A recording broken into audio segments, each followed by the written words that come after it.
2023. Olofa, Abi? 2024. 2024. And then this is 2025. So he has identified, and I for one, I thank the church who has actually they have already pinned me down into this area. The technical aspect. They told you that I belong to the Communications Commission of your Archdiocese. The thing, but I make sure that the things that we want for you. We had to actually interrupt the order of the program a little bit because of this, my friends, because I want to excuse them before we are working together. As you are there, Reverend Father Lawrence Oke of your Archdiocese.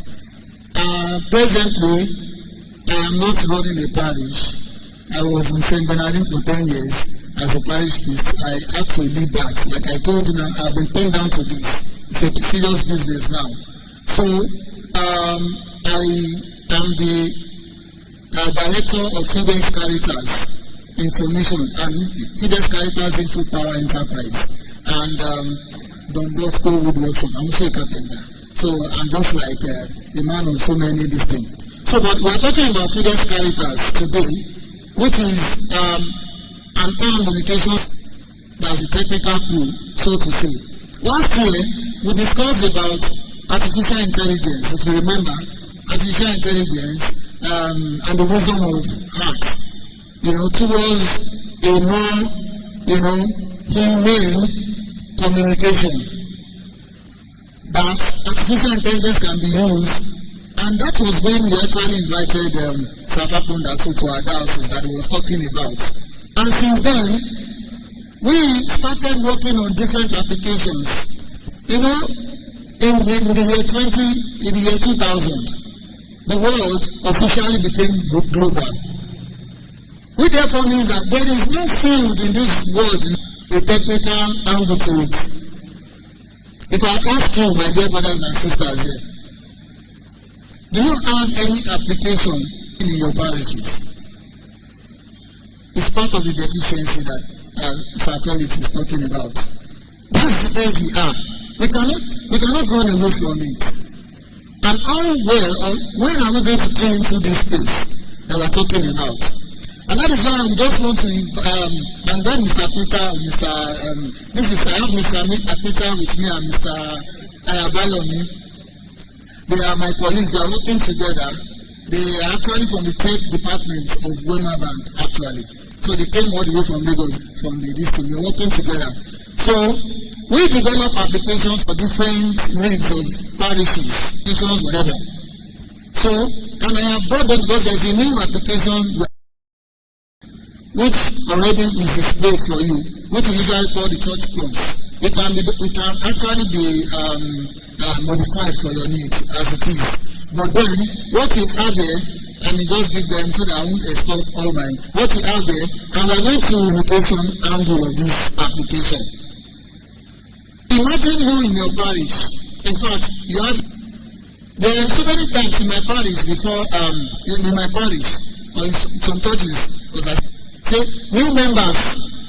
Do we have any new members here worshiping with us for the first?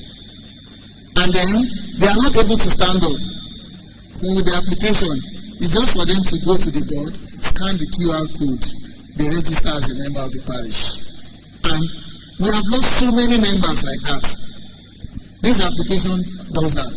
For example, you are going to register. Many people, if you ask any parish priest now, say, what is the statistics of a parishioner?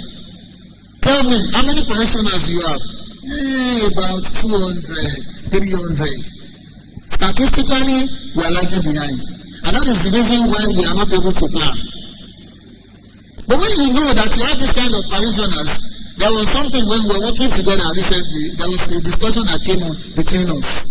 And I told them, when we're talking about the statistics every Sunday, and something was missing, we forgot to include communicants. You remember that discussion? So we forgot communicants. So that is that is the key. And we have been forgetting that. So the parish priest just sits down at his dashboard, sits down to check how many communicants, that application already would have analyzed all the status of operationals, those who are baptized, those who are communicants, those who have ratified their marriage, those who are into that. You find everything just at a click. If you want a list of those who are single in your parish, you can just generate. If you want a click of those who are divorced, or is just separated or divorced, or those who are having marital issues, whatever. You know, this application just makes the work easy. Rather than you say, let me call this person, it makes a whole lot of careful process. So now, when the parish priest has on his dashboard 500 communicants, the first Sunday, communicants were 100. Second Sunday, 90. Third Sunday, 85. Out of 500 communicants. I think the parish priest will know that there is a need for a revival in that parish. Something is wrong. This is wrong. These are the places where we are lagging. We are in the social communication world. We want to communicate something to our parishioners. Something is happening. It's so difficult. We don't have applications that can pop up on our phones, just like our bank credit alert or something. Now we say something is happening in the parish. Even when we have this communication week, maybe we have it in our parishes. You go to that communication handle there, just see it, just go there, it pops up. What is happening in my parish as we speak? The live coverage is there.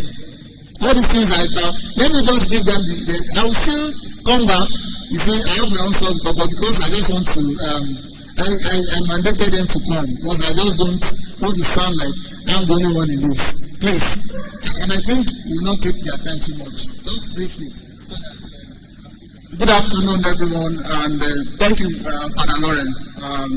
You've actually done thank you very much. And we are honored to be here. My name is Abayomi and my colleague Peter. The most powerful people in the world are the communicators, because you have a tool that helps to correct wrong impression and help to make good news travel very fast. If somebody does not stand in the place of doing the right thing, the bad thing will continue to grow. Somebody can decide that, okay, let's spread one rumor now and say, if you don't up 3 times, you're just going to find yourself in heaven. You know that people can believe it. Before you know it now, they will say, send it to 10 people and you are going to be blessed. And then people start sending. 10 people are already gotten it, 20 people already, 100, 200, and that's why it is. That is the power of communication. Now, to achieve when he was talking about intentionality, that you have to be intentional about communication. To achieve that level of intentionality, you need to leverage on platforms and applications, because there is a limit to what you can do, woman as a human being. How many people do you want to send text messages to on your phone? Is that the limit of your reach? So if you want to be intentional about communication, you need to leverage on platforms and applications that help you to do and reach the ones that Father Lawrence has helped to lay the ground. So we will quickly show you what we intend to, how we intend to assist your parishes in pushing and driving communication system easily and seamlessly across board for everybody. So I invite Peter. So Peter will quickly take us through what this application can do for you, and then we'll take questions and then respond, and then we're good to go. Thank you very much. Thank you so much. Thank you, baby. Thank you, Father, and thank you so much, sir. I was just listening to your talk, and I don't know if you have like a copy of the talk. Please just help me have it, because so many interesting things you said. I just want to talk about communication and some of the impact we've made with other parishes we've worked with. I do understand that we print bulletins for your parishes, and sometimes we buy it in some parishes. Now the challenge is that if I'm not in church, how do I get access to that bulletin? it becomes a problem because someone has to be in church for him to get it from you, or I have to be in church. And we understand what's happening now. People are always moving, we're always traveling around. So what can we do from the communication desk to ensure that people are aware of what's happening in the church? And that's where the communication part comes in. Probably just he will show us. Please help us just click on the communications. So when you're communicating, there are a couple of ways you can do that. Right now you can do WhatsApp. WhatsApp is more like the most dominant communication tool that we use now. SMS is also still good, and you have email. So from the platform, can you do that? Can you easily send SMS to everybody, communicating what's happening? Yes, you can do that. Very simple. The WhatsApp part is really interesting. Which is that you have to use your own WhatsApp to send a message, right?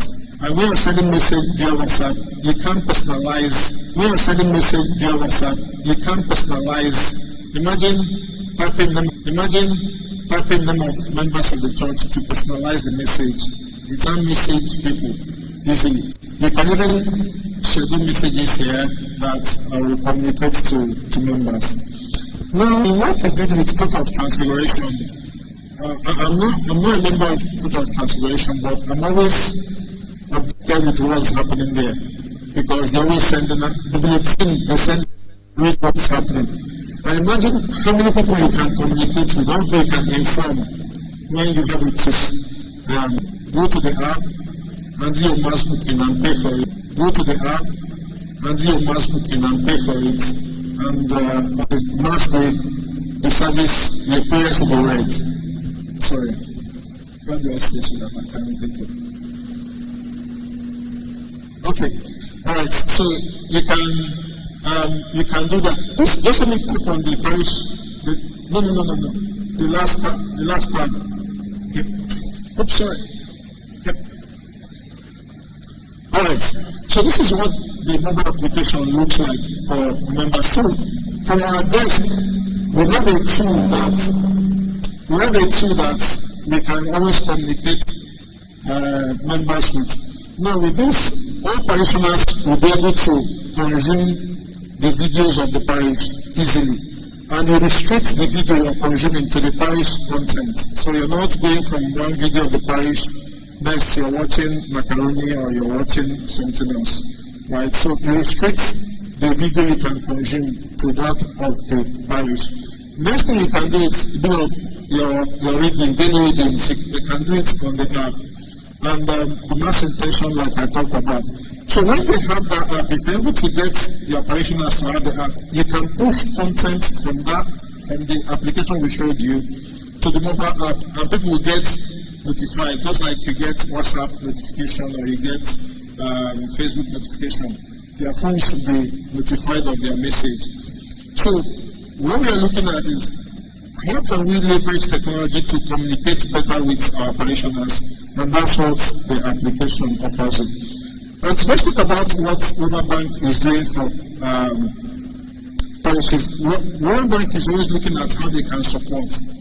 And we understand that cost might be a challenge, but Roma Bank has taken care of some of these things for us. So by the time we go deep, we can see that it's very easy for us to get.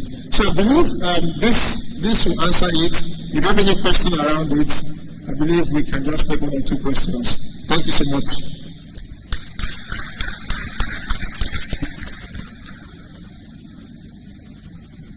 Thank you very much, Mr. Bayemi and Co. And thank you, Father, for bringing them.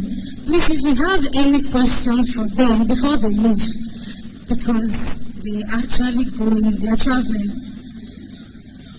Okay, so Father will still be here. So you can jot down your questions if you're unable to come up now. Okay, so just before they leave, if you have questions for Mr. Bayemi and the brother that just spoke now, please signify. Okay, sir. Your name? My name is Pastor Inebinuje from St. Benedict Catholic Church, Aboki. I want to ask, I know the app cannot be free. I wanted to confirm how much is the app. And the name of the app. Yeah. Thank you.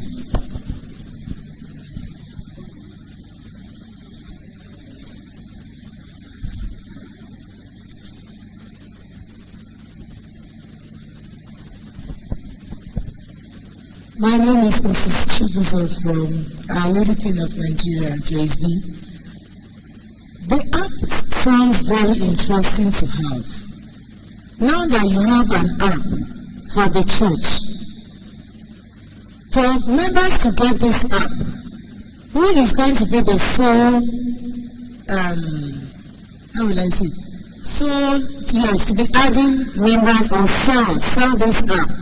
And just like what our brother said, how much does such an app cost for a church, an upgrowing church? And the name of the app?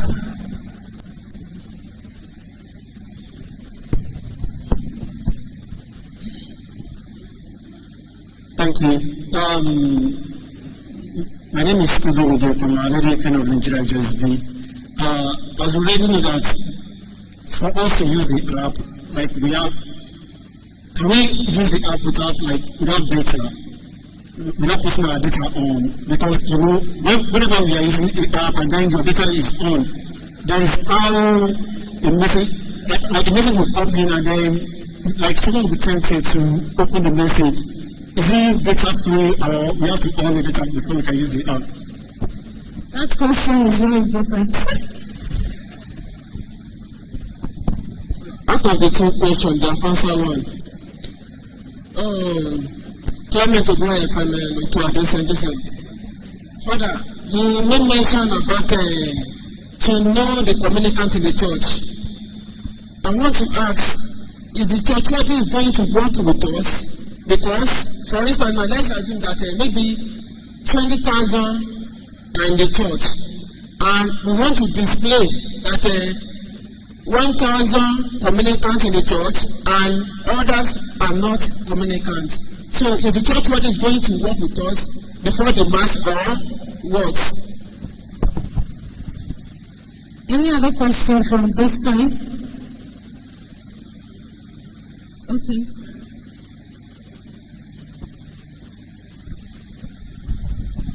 Thank you, Father Lawrence, for bringing this. When you told me yesterday, I was actually looking forward to this, and I said we should come over with it. What I want to say is this: I have something similar, but not an app now.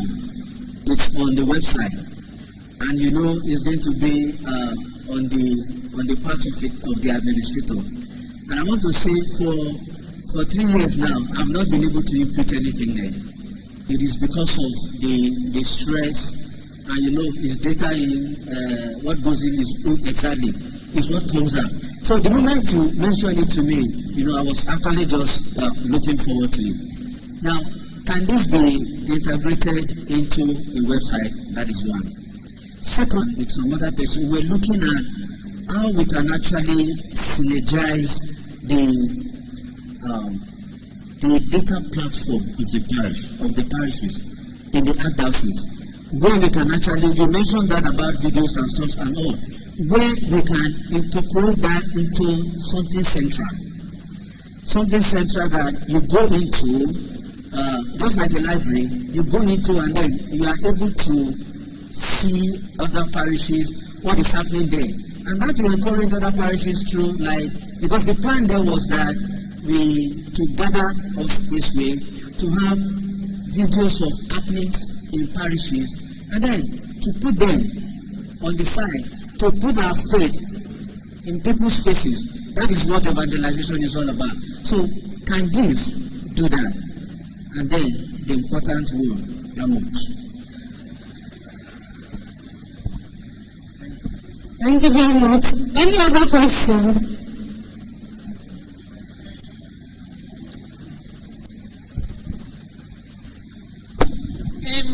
I'm Juliet. I'm Iyawo from St. Joseph Catholic Church, Okeado. Father, you said something when you were addressing the app. You said some parishioners they are too shy to come out when you call them as first timers.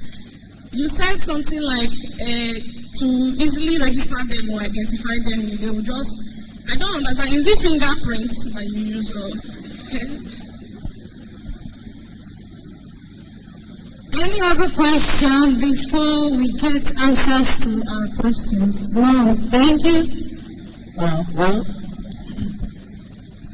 any parish that will be interested in this, or diocese, there will be another kind of workshop. This thing is, what they just explained to you in 5 minutes or whatever, it's wider than what you are just saying there. You know, telling you what it is capable of, you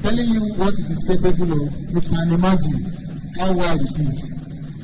So, you're talking about the membership. Once you download the app, somebody was asked, I think 2 persons asked about the name of the app. It doesn't matter. But this is Church Faith Connect. You may want to call it the Kepa Connect. Anything you want to call it. That's why I'm saying it's the app that we're talking about. You understand? It's not like WhatsApp or Twitter or something that has a general name. This is a dynamic application that will work for you as individual, parish, or whichever, or even as a diocese. And I think that answers for William's question. So, we just tell members, go to Play Store and download our parish app. The name is this. Whatever name you want to call it. We have just called it a name, which is actually suggestive. Just suggested our own name. You may not be comfortable with the name. You may want to customize it. Whatever you want. You understand? I mean, so that's why I said if I tell you a name now, it's just that may not be valid. So it's not, but we're talking about what the app can do. So you don't tell the parishioners, this is our app. And like I was saying, the QR code, somebody comes into the parish, the announcer already announced. If you're a new member, maybe you are shy or want to register, just go to our board, the QR code is there, just scan it. If you load the form, the registration form for that person, the registration form that is already linked to your database or to your website or to the app.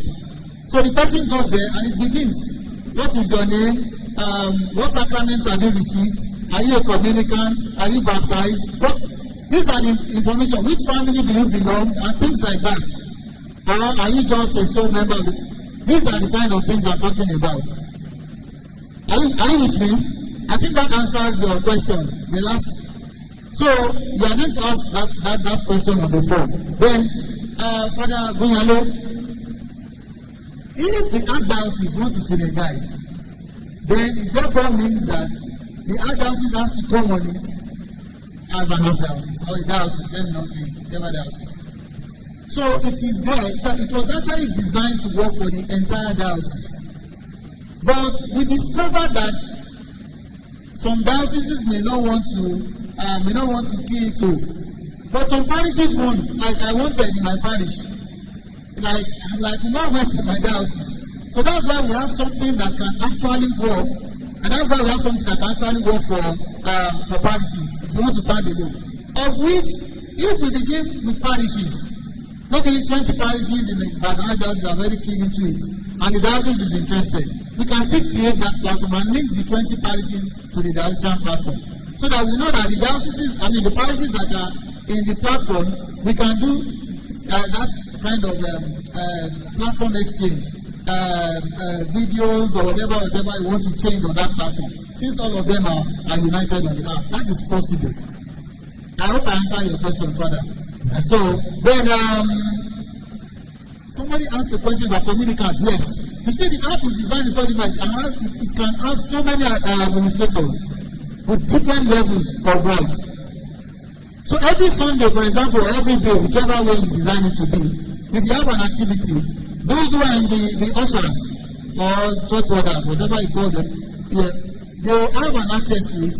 They give us the record of those who came, attendants, men, women, youth, children, communicants. Once that data has been put into the application, then it can, if you don't give any application the data, it cannot do any analysis. You understand? So that's the thing. So they will work with it. They will have an access, an admin access pertaining to them alone. Even on this app, presidents of societies, CWO, CMO, they have access and they have their own rights access there. So far, you are a member. Of course, you have to be a member of the parish.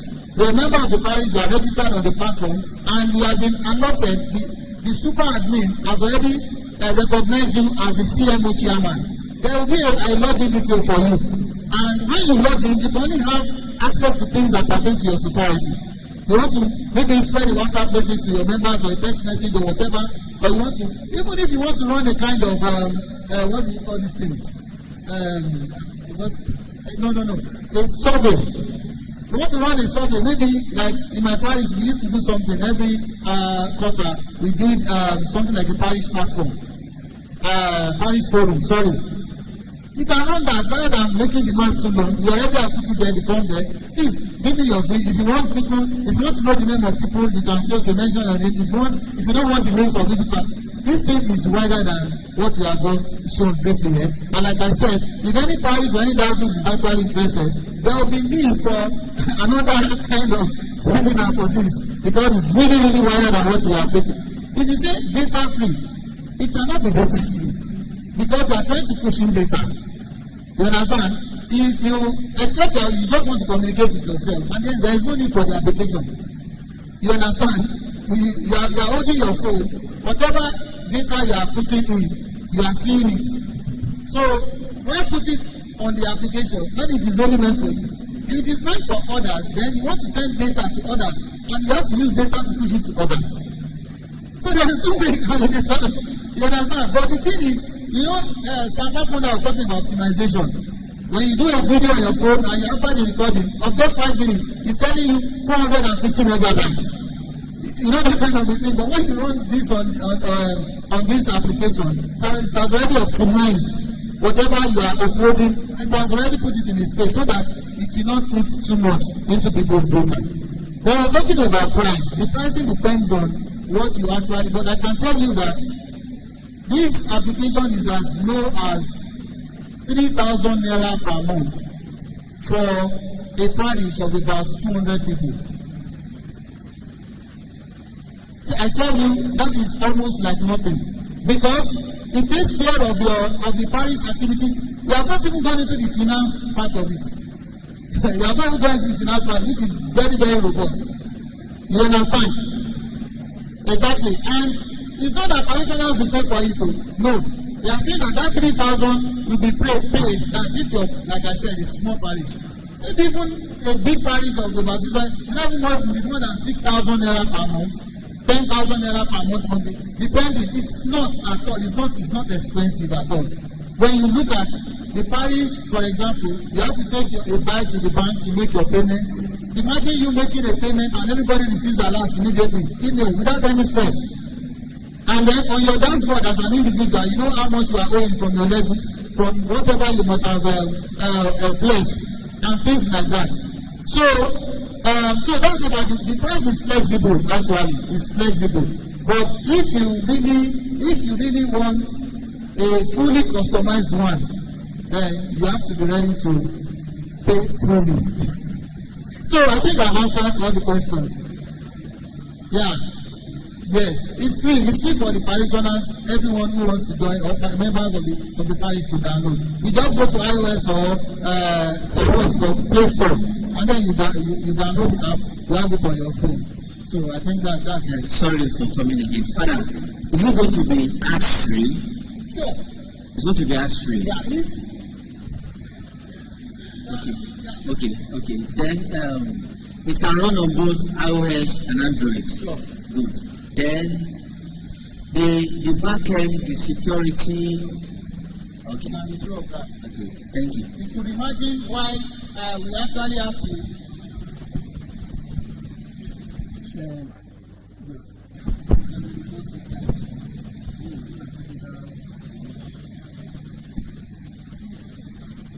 I hope we are fine. It's just to show you something that is happening. No, that very few parishes. Maybe they are not aware, so I just thought of it and I told Father, maybe if the communicators are aware of this kind of thing, you can go out to tell your parish your parish priest, or you can talk about it at your BCC meetings, then we can know where to go from there. No question for Safa Konda. We have that, Father. We just want to, there's question but we just want to give it to us first. For them. Okay. Not yet, please. So, on the website, I went to check the pricing and I saw the unit for SMS per month. Like, for the basic one is 100, down to the highest is 50. So, what does that entail? If the parish has much more members, they can top up the number of working.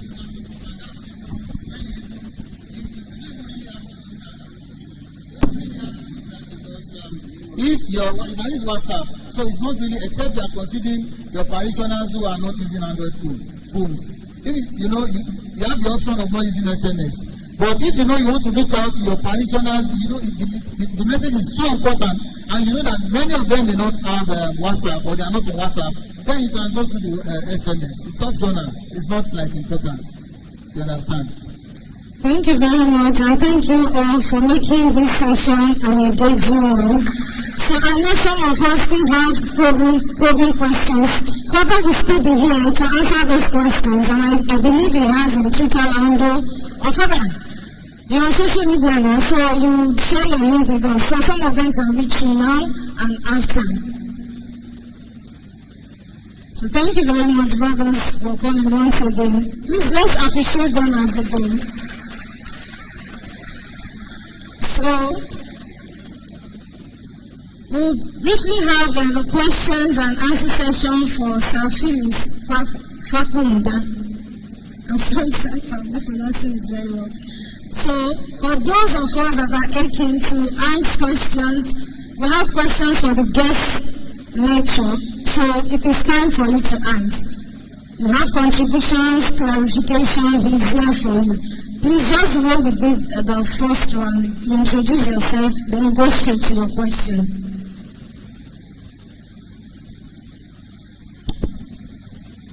Clement Ogunleye from St. Joseph of Ibadan.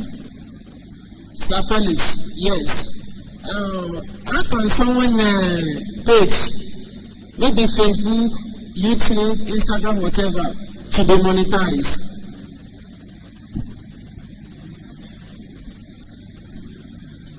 So any other question for Sir Felix?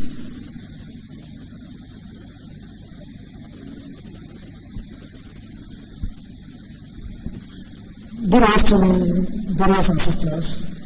Thank you, Sir Felix, for the talk. Well, the reason I want to talk about the church social media handles with no suspicion. For example, during the Lenten period, during the Advent period, Space TV, we used to use Space TV, and when you look at it, they have maybe 26 views, even the YouTube, maybe 26, 30 views per day. So I think maybe you can advise the church or advise us what we can do to push it. But likewise, myself, I know that if you have a platform or an handle, social media that is not engaging, you won't have followers. When Space TV came on board, they just put something on it, they want people to go there. It doesn't work that way.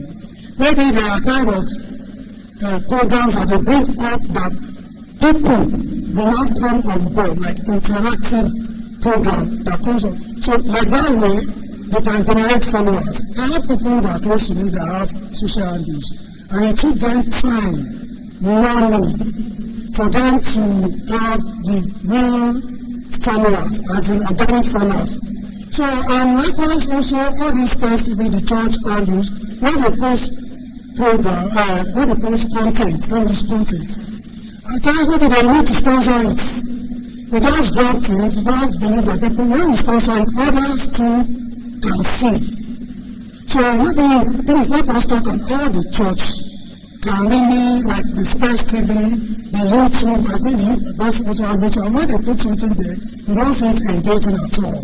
26 views, 30 views, and I wonder that why would we not waste our time to package such content? Even some parishes, are having better views than all these dioceses views. I think like my own parish, I think they are trying. So, but because there are some things there that are engaging. Thank you.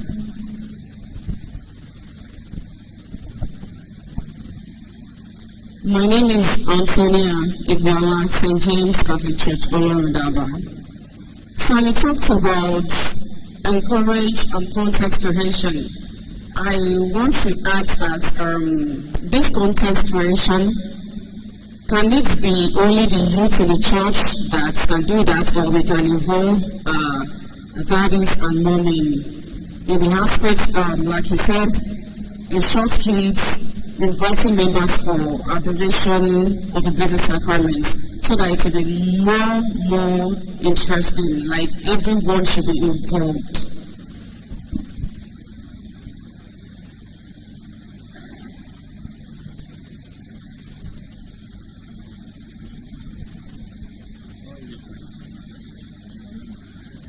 Glory to Jesus. My name is Beji Alao from St. Mary Cathedral. It is not a question per se, it is just to add my own daughter to what Sir Felix has told us. You see, one thing I've observed about all these Pentecostal churches is that they have series of content, and I observe that all these content are the things that they use to take away our people from the church. Yes, I am a musician. I run a musical studio, and most of these churches, they do come to us. They organize concerts, organize praise nights, organize series of youth programs, and the kind of content that they usually bring, sometimes we help them to, brochure, the kind of content that they are doing, by the time they put it up on their platform, series of social media angles that they have, you will see their members following, like button, and they do share, but come to we Catholics, even if we have little content like this, you will see people who just scroll up. They don't care. I've seen many things that Kayan are doing. May God raise the soul of Father Kubo. This platform of Ibadan media team that he created. All this Lenten talk that usually put there. Ask Catholic that how many of us do click on it and listen to it. All these priests, they will use their time. These clients first, they will record them. But we Catholics, we don't want to listen to anything preaching, anything as little as it is. I just want to encourage us, we media teams in the church, please. I believe in Catholic Church, one thing I've been able to understand is that nothing can scale through without you collaborating with your priest. Let us work with our priests. Some of our priests, some, not all, some of them, they are not, even as we are talking here, some of them are not media friendly, some of them are not media friendly. Some are old schools, They need to support us. Then lastly, Sir Felix spoke about content, this and that. I observe something too. Environment affects. If you are talking about those, I'm sorry to use this, I should not mention. For example, parishioners or people worshiping at Church of Ascension, CKC, State of Wisdom. You cannot compare those people with those at Archdiocese. I'm serious. You cannot compare them. The way they will accept what you are bringing on board from UI or at UI will be different from Obere Pioba. Thank you very much. Thank you very much. I just want to say we need more aggressive digital, like Sir Phillips proposed, digital, League of Digital, very good. So I think we need to do more. Not that we are not creating content, but we need to be aggressive and personalize our own. Thank you so much. Please, I used to listen to Father Oloma, and I don't know, there's something about the way he passes his message that you don't scroll past it. You want to listen to it. I don't know, maybe there's something about it. There are some priests like that when you hear their message, they are popular. You don't need to tell people to like and share. You're on your own, you start sharing. Maybe that is what is that aspect of that content creation that makes their message touch. Because I don't believe they preach better than other priests. But somehow, even somebody beside you, you want to say, please pass it to me. We will beg them to pass that thing to you. So please, I think we should look at that. Thank you very much, sister. In fact, she just took us to our breakout groups. We'll be having breakout groups after Father has given us his lecture. So in that, we have four groups. We have the public speaking and announcement, video, photography, news gathering and reporting, and content creation and social media management. I believe that what she said will be treated in at least 2 of these groups. So please anticipate and you would enjoy the breakout session. So I think this should be the last question so that we can move quickly to the next lecture. Well, once again, my name is Stephen. Just about what our brother just said. And since we have our projector here now, I think we have certain number of people here, and most of us are with our Android phone. Then we can subscribe to all these pages we have on Facebook, TikTok, YouTube, and then like every page we have, like we can display it on the projector now so that we can at least let everyone who is here today subscribe, and then we can see it, and then everything should be effective as well. Thank you. Thank you for bringing us to that. We can actually tweet about what is happening right now.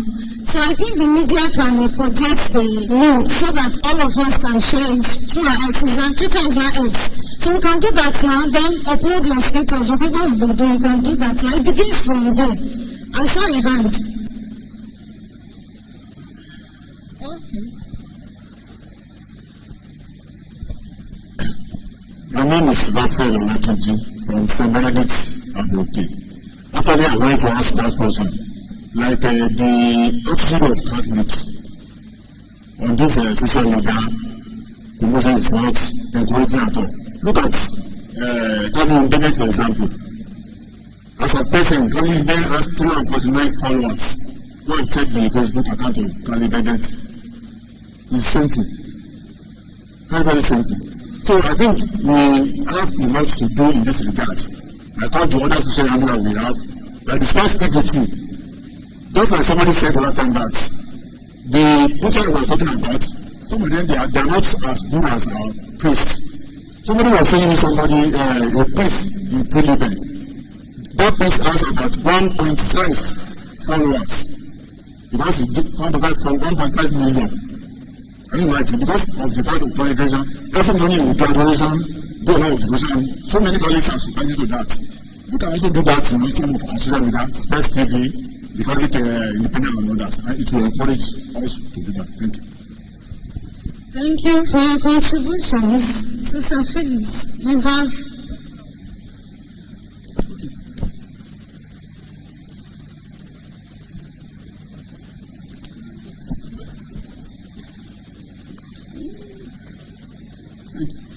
Thank you very much. Well, the first question is how do you monetize? You see, people will even come to you, but then you see your followership. You see, there's one small, young chap that used to bring personalities. What's his name now? I think one young chap like this. Yeah. when you have followers, people, market will come to you. Because people want to advertise and they look at your followership. When you have followers, people will come to you. You can improve on your visibility. First of all, you have to improve on your visibility using some like Google AdSense, so that when people even search, you don't have to go to the third page before they find your blog or your page. So there are a lot of tools that are available on social media to first of all audit you, increase your visibility. When you have good visibility, market will come to you.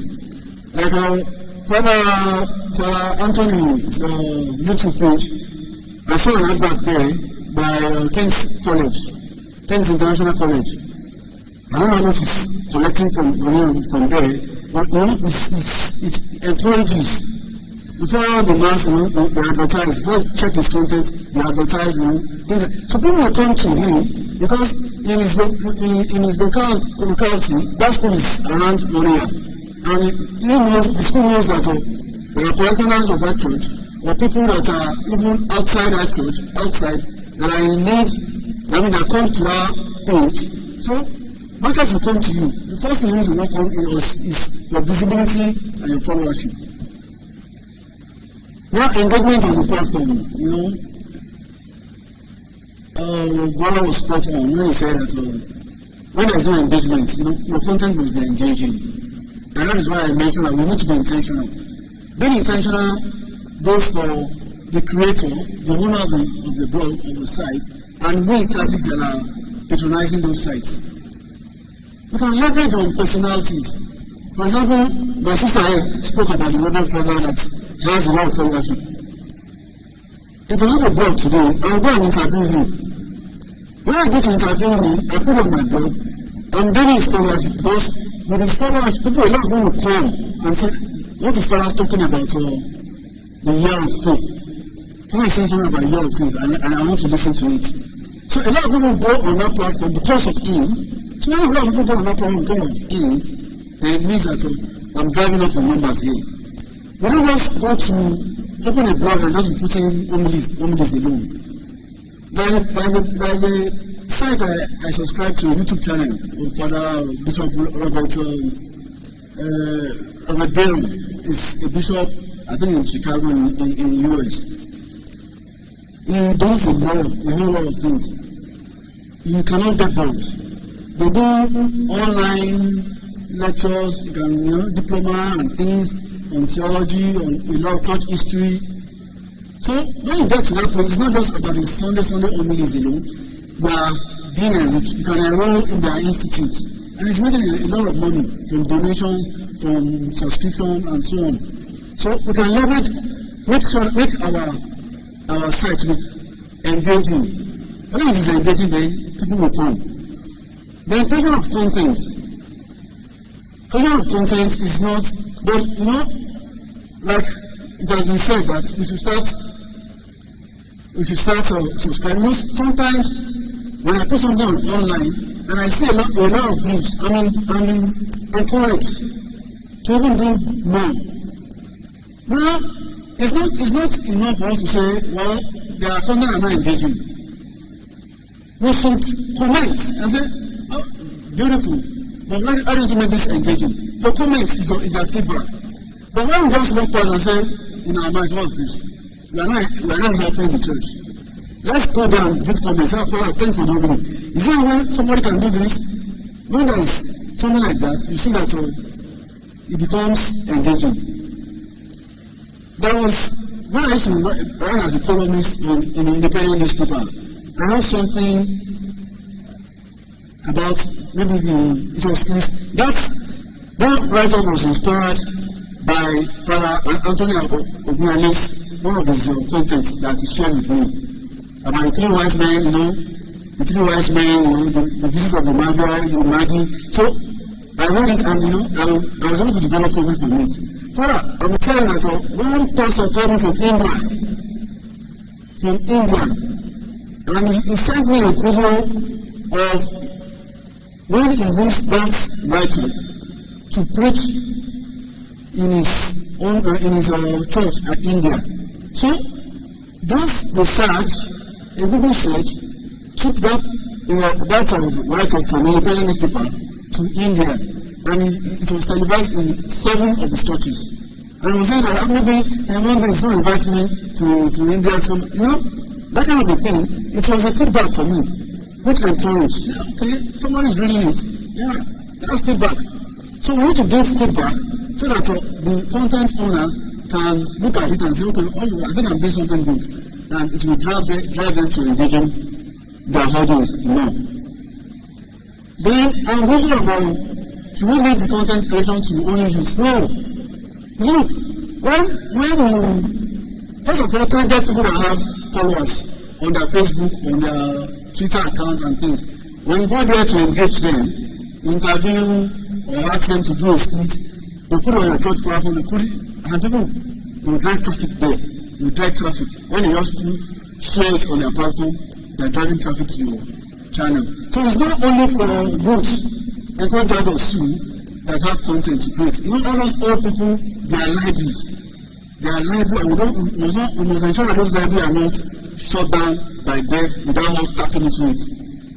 There's something I do with some old priests, the faith of our fathers. How was it during your own time that you have so many old people, they don't know the theology, they don't know philosophy, but their faith is so strong? How? People like my grandmother was not into theology, but he knows that on Easter they must go and light candle in the grave of her husband. She doesn't miss it. But that is, I believe. So, faith of our fathers. So, encourage even the older generation to be involved in content creation. And finally, I think I've spoken about that. Let's leverage on personalities. People that can, improve. So, I think that some of those people that are content creating, my father is here. Father, we are getting feedback. Let us make your YouTube channel, for example, let us make it more engaging. So that it will not be only masses and homilies. Let us make it more engaging. Interviews, lecture, catechism classes, Bible study, question and answer, and so on. Thank you. Thank you very much, Sir Phyllis. We can do better than that. So I think before we go to the next lecture, we need to stretch our body. So please let us stand up. Let's do something. Some people are already shouting to there's something like that we have, but we don't want to disrupt the activity. So please, can we all rise so that we can stretch our body for some few seconds? So let's stretch. If you are happy and you know it, clap your hands. If you are happy and you know it, clap your hands. If you're happy and you know it, and you really want to show, if you're happy and you know it, clap your hands. If you're happy and you know it, nod your head. If you're happy and you know it, nod your head. If you're happy and you know it, and you really want to show it, if you're happy and you know it, nod your head. If you're happy and you know it, sit down. If you're happy and you know it, sit down. If you're happy and you know it, I really want to say it. If you're happy and you know it, clap your hands. Thank you very much. And I invite our Reverend Father Lawrence, for his lecture. Immediately after his lecture, we'll take the questions and answers. Well, I'm not going to talk too much. I'm more of a practical person. So in fact, it's going to be a kind of a discussion. Can you reduce that?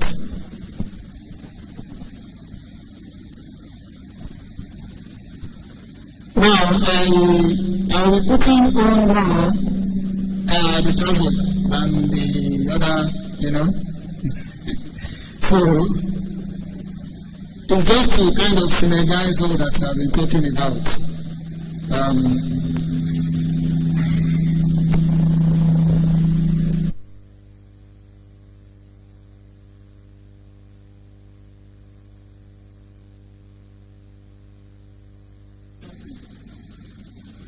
Yeah, thank you.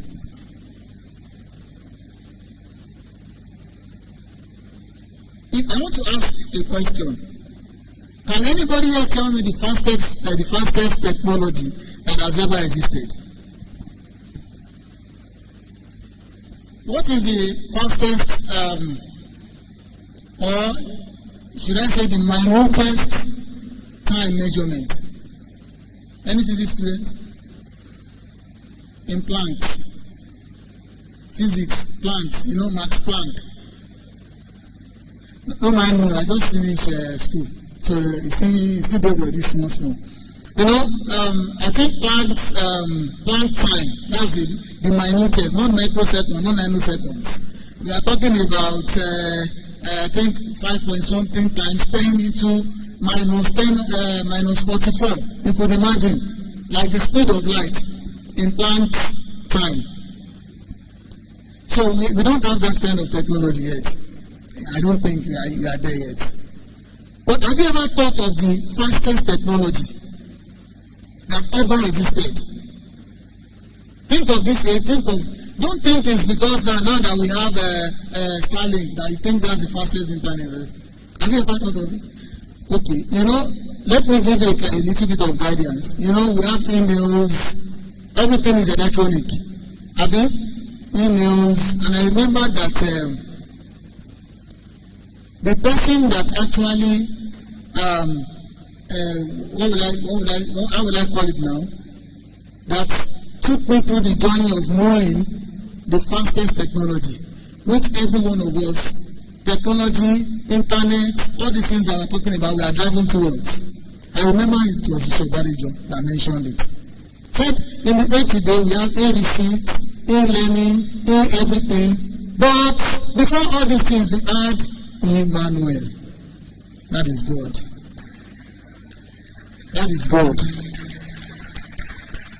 And God has ever been the fastest kind of technology you can think of. It was the one that just said. Imagine somebody said, let there be. And then it came to be. There was no need for instruments. There was no need for workers. There was no need for measurement. And everything fell into place. Are you with me? Everything fell into place. There was no need. I mentioned the other time talking about the world being a global place. And that is the reason why in every field there is a name for God. I'm sure many of you would have come across it. They say the baker calls him the bread of life. Archaeologists, they call him what now? It's the beginning, and the end. John chapter 1, and like that. And we find almost in every field there is a name for God. Because there is a point where they cannot give explanation in every field. Are you with me? If you are going to say I. Let us look at transportation. I'm just going to pick a little few of them. Transportation, you can say the fastest means of transportation, maybe is a rocket, or even the plane, or whatever. The one that is accessible to us. Who can tell me the transportation means with which God got here this morning? But the right is here with us. It's not only here, it's everywhere. That I don't think technology can ever meet. I want you to follow me gradually.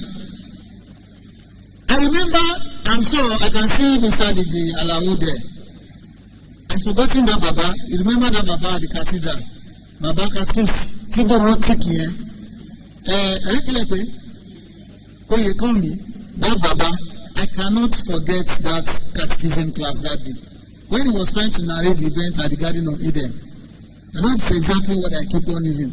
Said, at the time of when God said he has created everything, just eat, drink, enjoy yourself. You know what was happening there? Adam would just eat mango, for example. After eating mango, just drop the seed. We will walk to the gate there. And on coming I will see that the seed has already grown. If you needed another thing, there was nothing like cultivation. You remember that it was after he ate that God said, you are going to till the ground. Say, from now you go suffer. Are you with me? What technology was God using? Are we there yet? Even with the GMO seeds that we have now. You can't plant today and get it today. You still have to wait. Technology have not gotten there. We know that there are some wood or some trees that usually took probably 10 years, but now they will take 3 years. But technology has not gotten to the stage which God has ever been, even before creation. Let us look at health. Was it not at the creation that the first surgical operation happened? He made a deep sleep to fall into Adam.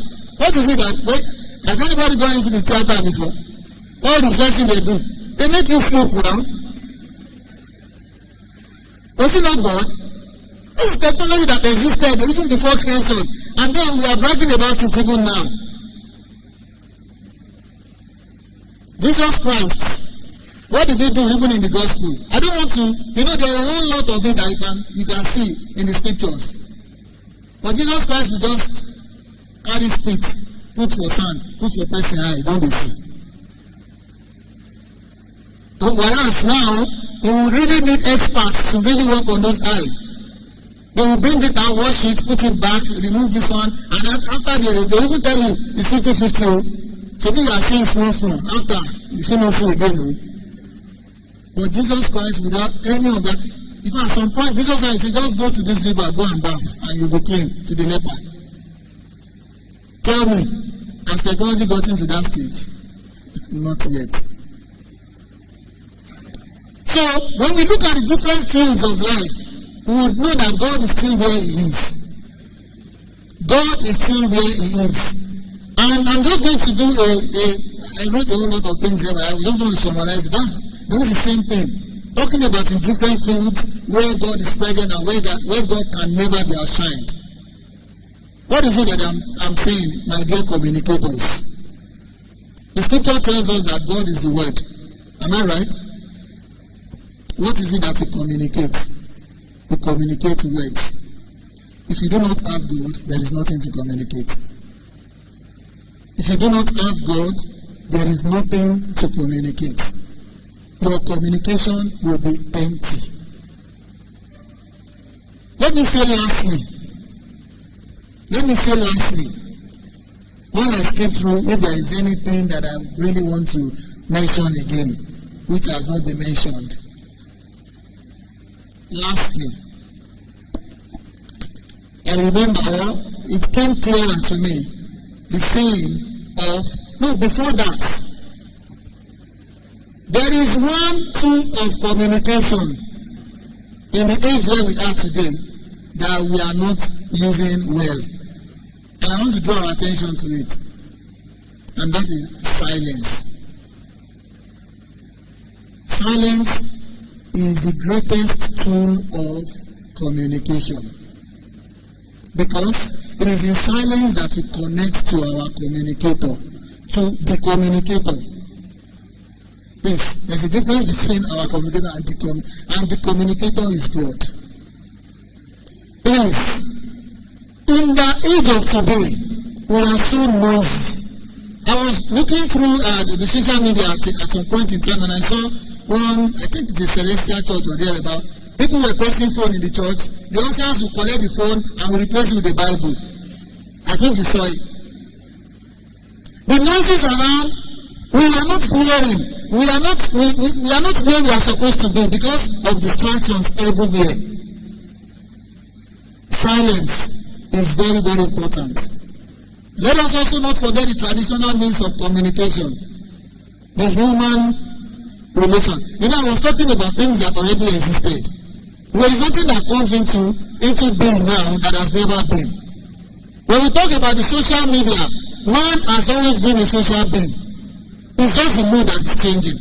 But then, let us not forget our church has to act, touching the lives of each other, our family members, because we can be in the same house and then forget to be, not even be in touch with one another. We'll be closer to somebody who is not even in this continent than somebody who is right there beside you. So let us be careful about that. And lastly, all this that I have said, give me a better understanding of what St. Augustine says. St. Augustine says, that popular saying of St. Augustine, that our hearts are restless. Until they rest in God. There is no, it therefore gave me the answer that there is no amount of running that we're running in technology, in digital technology, in trying to communicate, in trying to do this or do that, that will not end with God. All these things that we are doing, fast internet, fast this, we are in the world of fast food, fast food, fast this one, fast that one, washing machine, vehicle. And the moment, in fact, the more we invent machines to do all these things, the more time we don't have.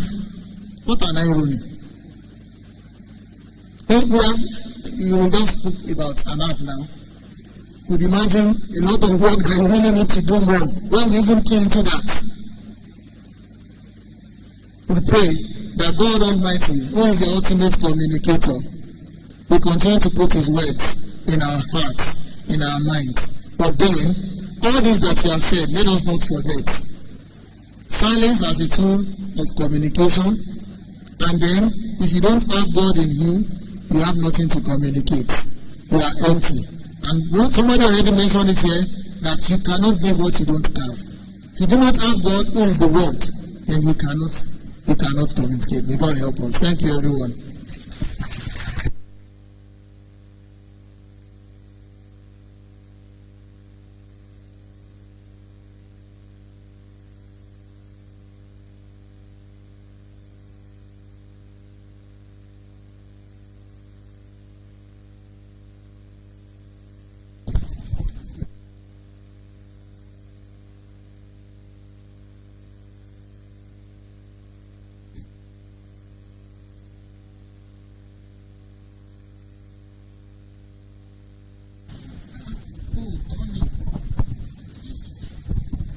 Thank you very much, Father, for that concise lecture.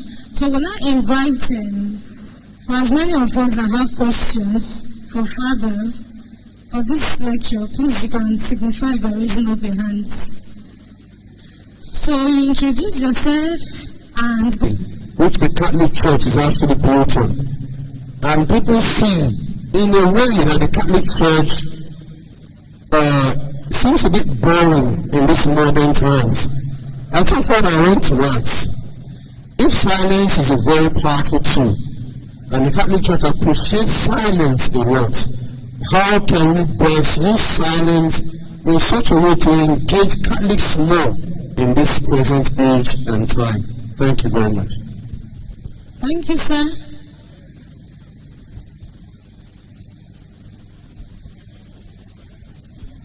Glory to Jesus. My name is Benjamin. I am from St. Lawrence Catholic Church, Lasokun. Good afternoon, Father. So my question goes like this. Okay, let me first paint this scenario where it happened. A priest was posted to a parish, and then the priest is this kind of person that he loves singing, praying, and then all those jamboree, and yes, most people loved it, and then just after that, a little while, the priest was posted to another place, and then another priest was posted to the parish. But the priest that is posted to the parish is this kind of priest that the Lord be with you and with your spirit. Go forth the masses and thanks be to God. Everybody go to your houses.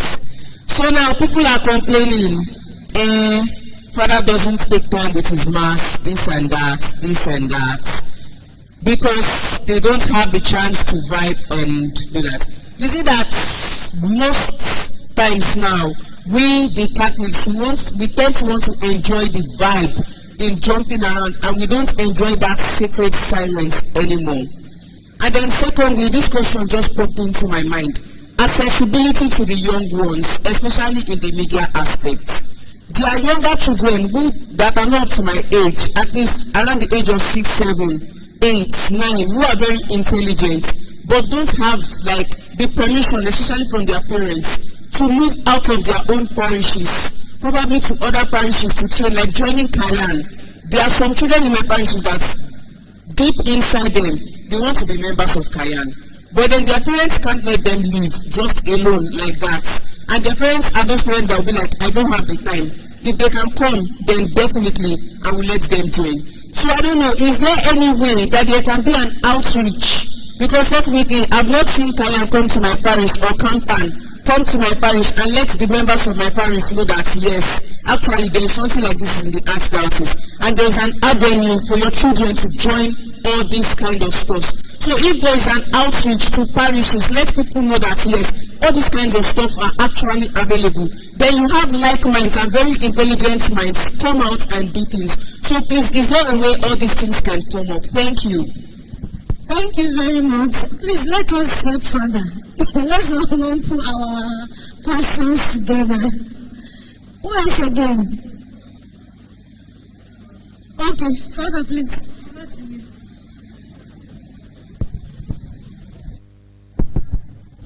Well, I think both questions are about silence.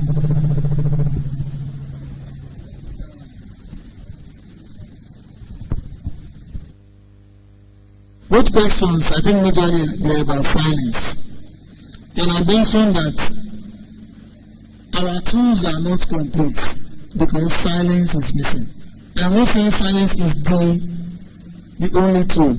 I'm only drawing our attention, drawing us back to that. If you go on the internet now, you want Nigerian music, for example, the hip-hop music.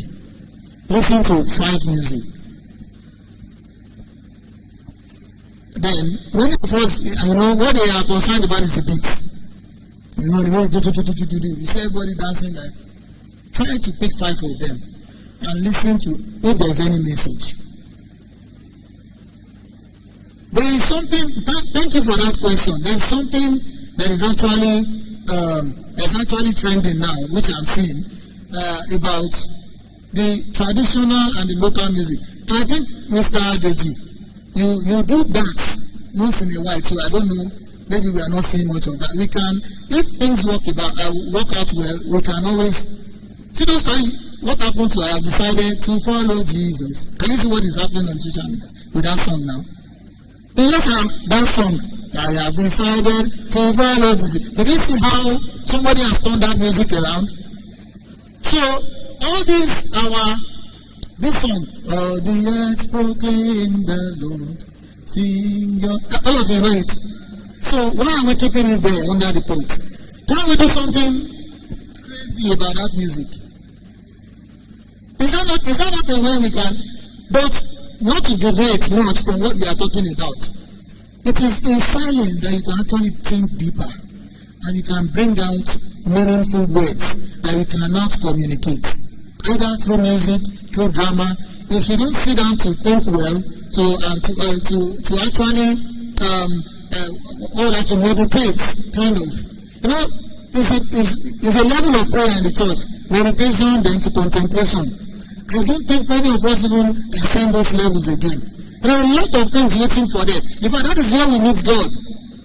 So that is the reason why many a time you just say, what has he said now? When I listen to those pop music that I was saying, what is this person saying? He has ended up not saying anything. Then about the children that you're talking about, those who have, no matter how talented one is, if they are children, even if they are youth, they are still under somebody, a guidance, or what do they call it, your parents or whatever. They know the best. If they don't allow them to go out of that parish, or they know them very well. So you just have to think. Some people they are, some people are, what would I call it now, they're over ambitious, or sometimes you just have to tame them. The energies are so much that if you allow them, they will just misuse the energy. So children also need some kinds of taming. So don't be angry that they are not able to. If they are not able to come out, you will think out of the box. Bring those who want to, bring people to come to them.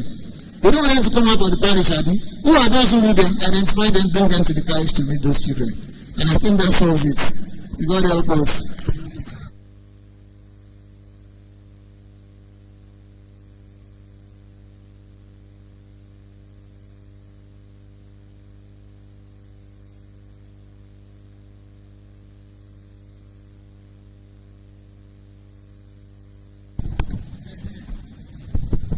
Thank you very much for that, okay? I think we can do better than that. Please let us appreciate him. we are getting what has been the lecture of today, right? The lessons, and the practicals. And please, we should not be selfish in sharing knowledge. I lecture in the department of where we deal with information, and I think some of the people there, they actually are selfish in sharing knowledge. So we shouldn't be that. I usually tell my students, you are information professionals, and you are meant to share knowledge and not to keep it to yourself. So many people would have been opportune to come here, but due to one reason or the other, they are not here. So please, be an advocate. Go out there and share this knowledge with other parishioners, your friends, both Catholics and not Catholics, so that we'll have a better country. If you look at the program of today, we have the group session. Yes, like as I said earlier, we have 4 groups. 4 groups. So we'll be breaking out into 4. We have the first group by this way, by my left. The second group will be at the back of the 4 group, at the back of the second group over there. Then the third group will be here by my right, while the fourth group, I think we'll meet somewhere there. Yes, there are chairs there, you meet there. So group 1, group 2, group 3, and group 4. So we have them. Group 1 is on public speaking. So for those of us already engaged with public speaking and also announcers in our parish, and those of us that are interested in this area, or you want to satisfy your curiosity, I believe this is a group for you to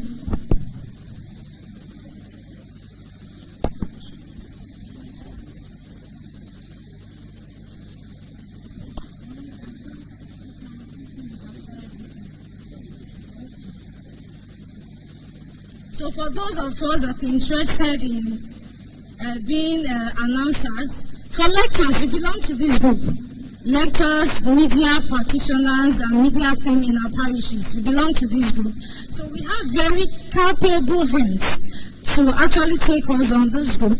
So the leader of that group is, I actually introduced him in absentia, is no other person than the Chairman Planning Committee for the 2025 World Communications Week in our Archdiocese. Is no other person than Dr. Anthony Emohari.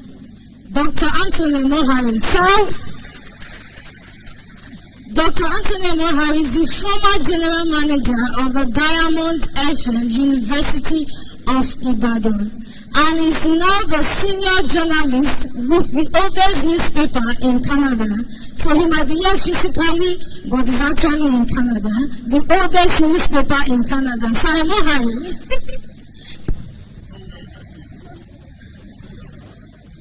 Please, can we clap for him? So he will be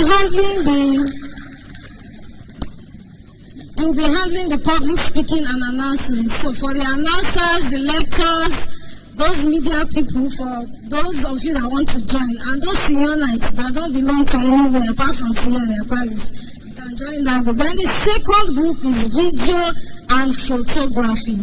I think a lot of us are in this aspect, video and photography. Those of us that are engaged in using our phones, both professional and non-professional way.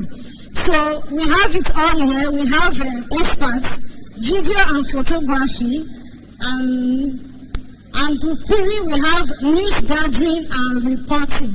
News gathering and reporting. So we'll be merging this group together, video and photography, then news gathering and reporting. They will be because of the number.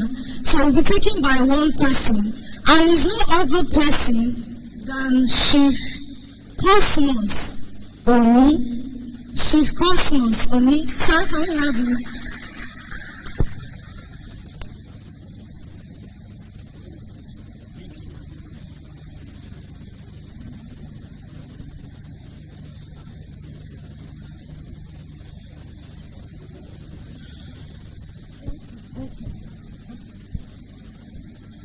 Thank you very much for the clarification, Mr. Simon Senaya. So for the video and photography, we will not merge them. We'll have them separately, and it will be handled by Mr. Samuel Wonko. Inoye, Okay, Mr. Samuel Enoye and Ambassador Edith. Both of them will be handling video and photography. Then for group 3, we have news gathering and reporting. For the communicators among us, the media specialists among us, the broadcasters, and for those of us that are studying communications and language arts in UI and mass communications in other universities and polytechnic, and those of us that want to actually delve into that area, I think this belongs to you. Also lectures, if you want to, you have the liberty to join this group. That group will be handled by Mr. Cosmos Oni. Mr. Cosmos Oni is a former NUJ, that is Nigeria Union of Journalists, Vice President, Southwest. He's also the former Chief Press Secretary to the Oyo State Government. So Mr. Cosmos Oni is also the former Public Relations Officer of Oyo State Independent Electoral Commission. Then presently is a media consultant and the coordinator of the Catholic Media Practitioner Association of Nigeria, Ibadan Archdiocese. I think it deserves a round of applause. Look at Mr. Cosmos again. And the last but not the least group will be handled by our able communications director. He's also a chaplain, the social communications director of Ibadan Archdiocese. So it's no other person than Reverend Father Paul Ogunyale. He will handle the content creation and social media management. So for those of you that are into TikTok, Twitter, which is now X, then LinkedIn and all others, Google, and you plan to have your own content, Father will put you through. So without wasting much of our time, so I'll be mentioning Kampan Akayan, and I know that some of us are like, what is that? It's actually, Kampan is an acronym for Catholic Media Practitioners Association of Nigeria. So, I will call on Mr. Cosmos to come talk to us briefly about that. Catholic Media Practitioner Association of Nigeria. Then I will invite Ambassador Edith to come talk to us about KAN, which is the Catholic Artists and Entertainers Association of Nigeria. Some of us are artists already, those theatre arts graduates, theatre arts students, and artists in your own ways. You have talents. You, in your own way, you crack jokes, you sing, just that you've not grown like a Two-Face. So these are associations you need to join for the artists and entertainers who are interested in production, movie production. Then for the media writing, broadcasting, presentation is Kampan. So they will talk to us briefly on this. So after they've introduced these two associations to us, we'll now have our breakout session. Group 1 here, Group 2 over there, Group 3 and Group 4. Thank you very much. Mr. Cosmos Oni, please.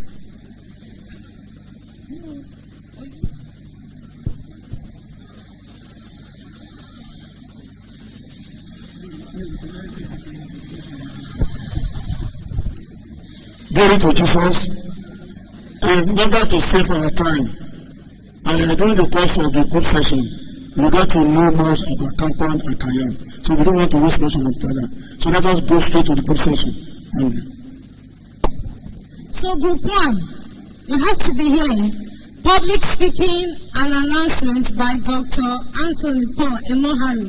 Please, group 1, if you're interested in that. Then for group 2, video and photography. Glory to Jesus. We are sorry, we are just going back and forth. We are trying to make sure that everything goes well. I realize that all the topics, we all need it, isn't it?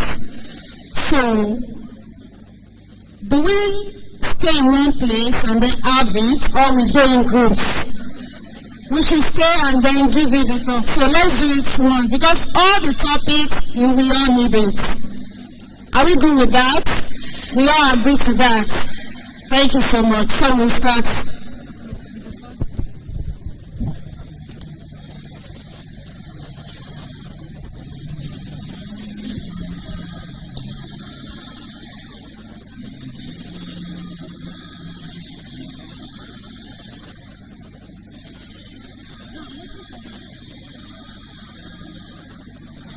Yes, I'm just waiting for the music.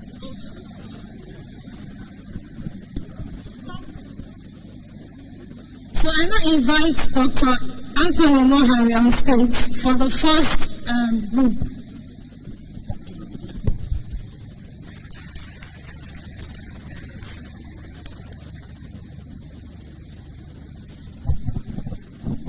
Good afternoon, brothers and sisters in Christ.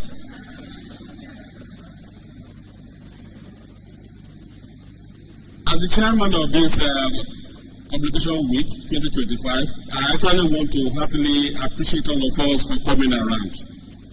That you actually take time from your own busy schedule to attend this function is something very important and very dear to all of us. I've been asked to talk about public presentation and what? An announcement. In all sincerity, you wake me up at 2 a.m. and say, talk about this, I will talk about it. Because it is what I've been part of me in the last 25, 30 years. And it's also what I do almost every day. And it's also what I teach in schools. But you see, we all know what this is all about. We all know what public presentation and announcement is all about. But there are differences. Being an announcer is quite different from being a public presenter. And I'll break it down so as to try to be clear to all of us. Let me start with announcer. Announcers, you are rigid to what is given to you to announce. You don't add, you don't remove. When we listen to most news on radio stations, let me just say radio stations alone.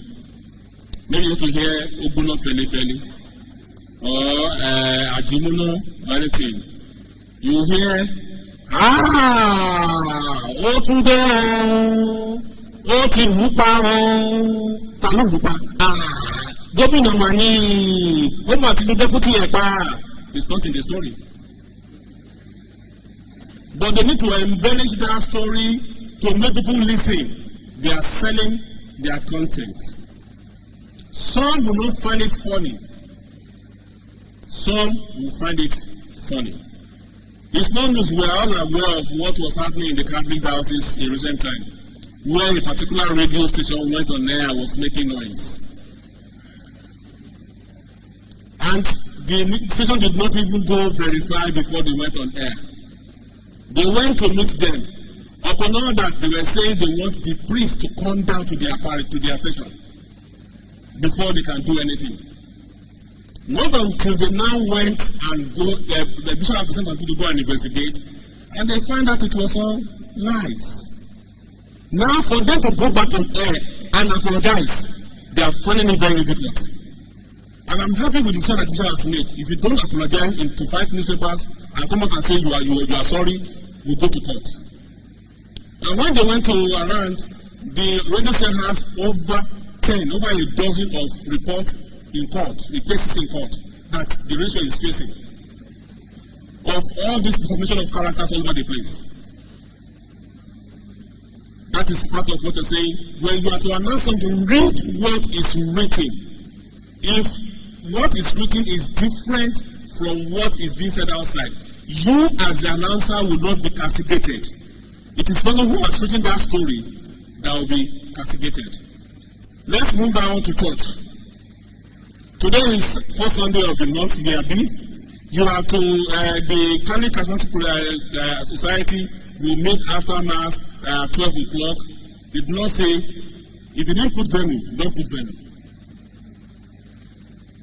Don't say usually where they normally meet. They didn't put it there.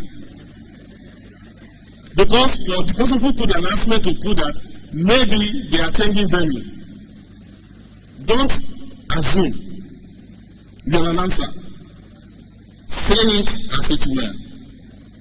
As a presenter, let us with A and B. As a presenter, I'm standing here and I'm presenting. I can take time to dwell on one point for 1 hour because I have been given the liberty to play around with words. We are in the hall of John Paul II UI. In fact, the priest did not even give us anything to eat. It is my word against what I'm saying out there. Because you have been given the liberty to talk. As a presenter, you are like an MC. You either add sugar or you put honey to make what you are saying very interesting. Are we together?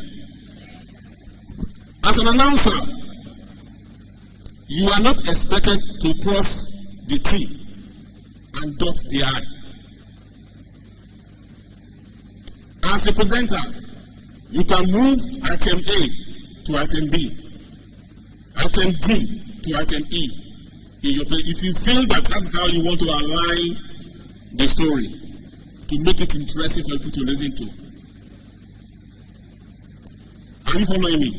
As an announcer, either in church or any gathering you find yourself, when you find yourself not clear about an issue, you have every right to ask questions and say, sorry, what did you say? Most times you see an answer walking towards the priest for approval.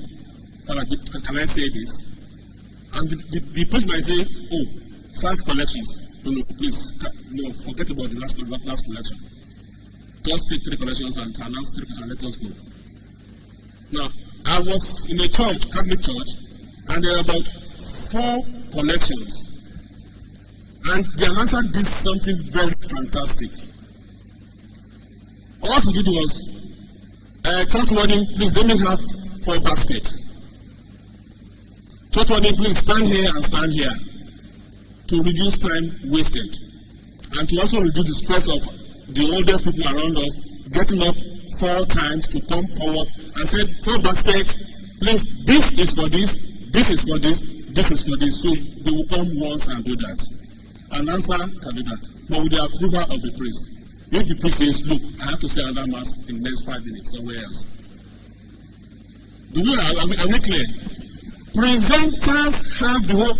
I went to a learning for an MC, a wedding MC. The wedding ended, it was a Muslim thing. It ended about 11:30. And I drove to a lorry. And then, taking pictures outside. Even the rats in the house of the wife took picture with the bride and the groom.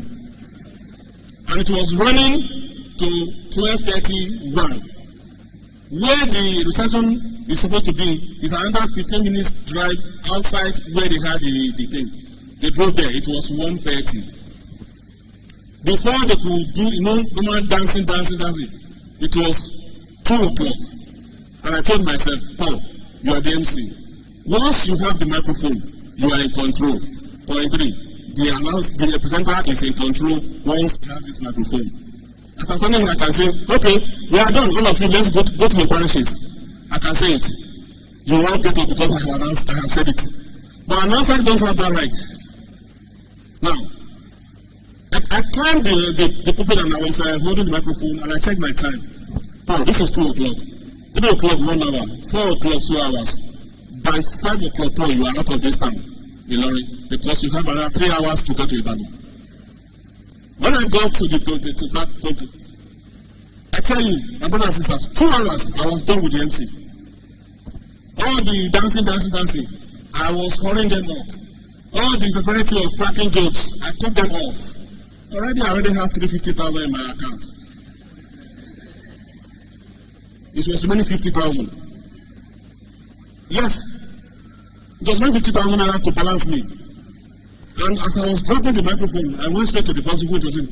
Guy, I don't know what. He said, hey, you did well. But on a good day, if I really want audience that came for that wedding to enjoy it, there's a way I can flow. And they will enjoy every bit of it.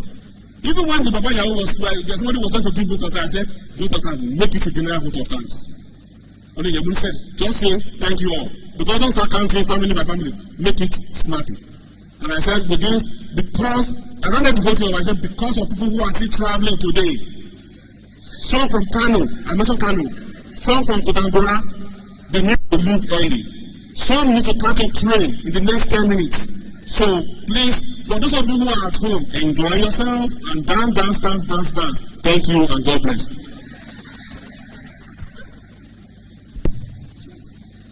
So, as presenter, you are in control of the crowd. Now, also as a presenter for most of those MCs, please, if you are invited to be an MC or a presenter in any gathering, there are 4 things you need to put to consideration. Before the day, verify for whoever is inviting you for such things. What kind of people am I expecting? What kind of people am I expecting at the gathering? Are they purely Yoruba setup? It will help you to know the kind of language you will use in talking to them. Are they purely Igbo? Is it mixed people? Are they intellectual? Are they purely the local? So that when you are communicating, you will not just be talking aloof and they will be looking at you like this. It's only when food comes to the table, they will just ignore you and they are eating away. So when you get to such gathering and you have the such information and you don't stand up to talk, you will blend with them because you already know the kind of group of people you are dealing with. I messed myself up one day when I was to be an MC at a place, and it was a Muslim thing. You know, the first thing the MC will say, I couldn't say it. What do you call those Muslim things? I don't know anything about it. So you know what I did? I just called on Alpha. I said, please, Oya, start. I will say it in English, you will say it in Islamic. He said, okay. He was happy. I said, Oya, I welcome all of you in the name of God. He said it. And nobody got to know that I was playing a smart one on all of them because I can't even say those things. But he did it very well. And people clapped for him. I said, thank you, my co-MC. You can go now. And I went on. So as a presenter, you must have all these gimmicks to play around and people will not know you see your fault all the time. So once you know those crowd, then you can flow along with them. I was calling somebody to the high table one day and I said, Doctor, can you call Elisomi? And the man refused to get up as the chairman of the party. And I was looking at him. Chief Shegun Elisomi, he refused to stand up. Not until those who know him now went to him, sir, they are calling you. He said, that's not my name. You know why? I did not put doctor. Chief Doctor Shegun Elisomi, he now got up. He rolled the first sabata like this. Rolled the second one like this. Adjust the beads on his neck, and then he walked majestically. And as he was going, he gave his bag, his small purse, to the usher, to usher him. That is what people want. As an announcer on the altar, you owe nobody any apology. And then we should also avoid this idea of when you are already on the altar as an announcer, people are just bringing papers to meet you on the altar. It's not ethic. Don't allow it. Whatever I cannot give you before you climb that altar is not acceptable because you must have time to go through what they are giving you and be sure is well accepted to be relayed outside. So now I'm saying that announcer and presenters are two quite different ballgame entirely. Most of us here, maybe from being an announcer in churches, we have enough the act of facing crowd. You cannot face crowd. And then you can also say, okay, I want to do MC. My first climb of a stage as a theater artist, I was to act in a film called Koyomi with God rest his soul. Olarotimi was the director of the play. J.P. Clark was there. I have just one line. I had just one line to say in that whole script. I was one of the warriors of your empire. And all I need to say was, they are coming. That's what I need to say. They are coming to alert me that the warriors are coming. My brothers and sisters, I climbed the stage. with the wooden gun. Immediately I do like this and I saw crowd, it disappeared. The line disappeared. I stood and I was like,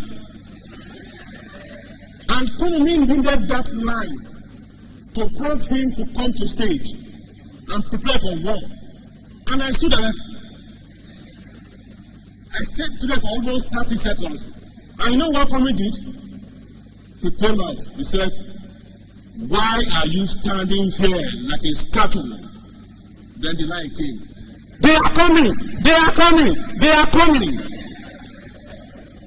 What does that mean to you? Stage fright.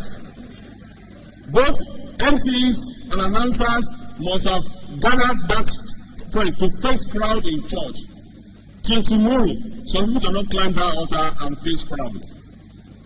I've been away from Nigeria for about 2 years now, thereabout. I tell you, my wife took over as announcer in my church, and they were wondering. I said, she must know what I do, and she must be able to do it. So she was okay now. I have not climbed the altar to announce. I said, keep on doing it. I'm passing by. He said, when I go back to do it, so continue. Let me enjoy you. And most time when she's done, they clap for her, which is the other fourth one. It is wrong for the church to clap for announcers after delivery. It is wrong. Don't say, you are done with clap. You're not in the clubhouse or on the stage.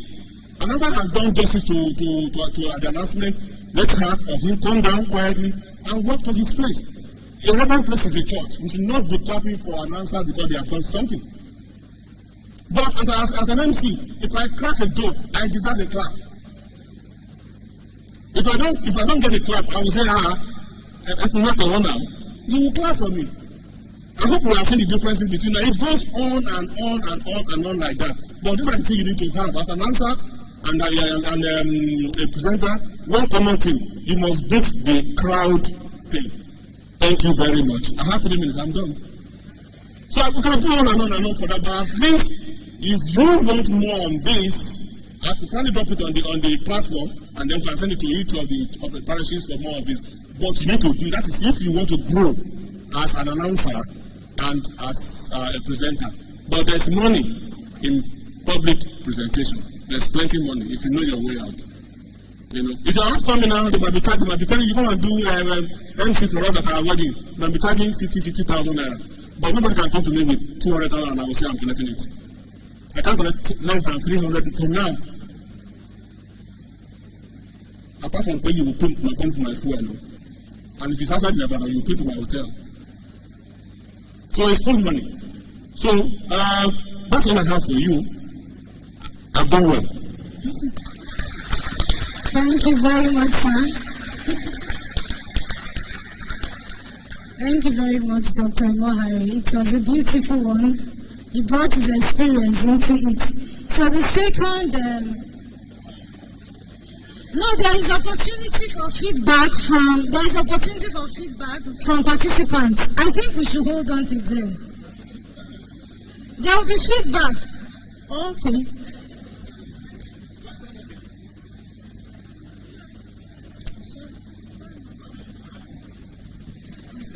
Thank you, Uncle Paula. Please, briefly, I want to ask, when one is on the altar, can we combine both?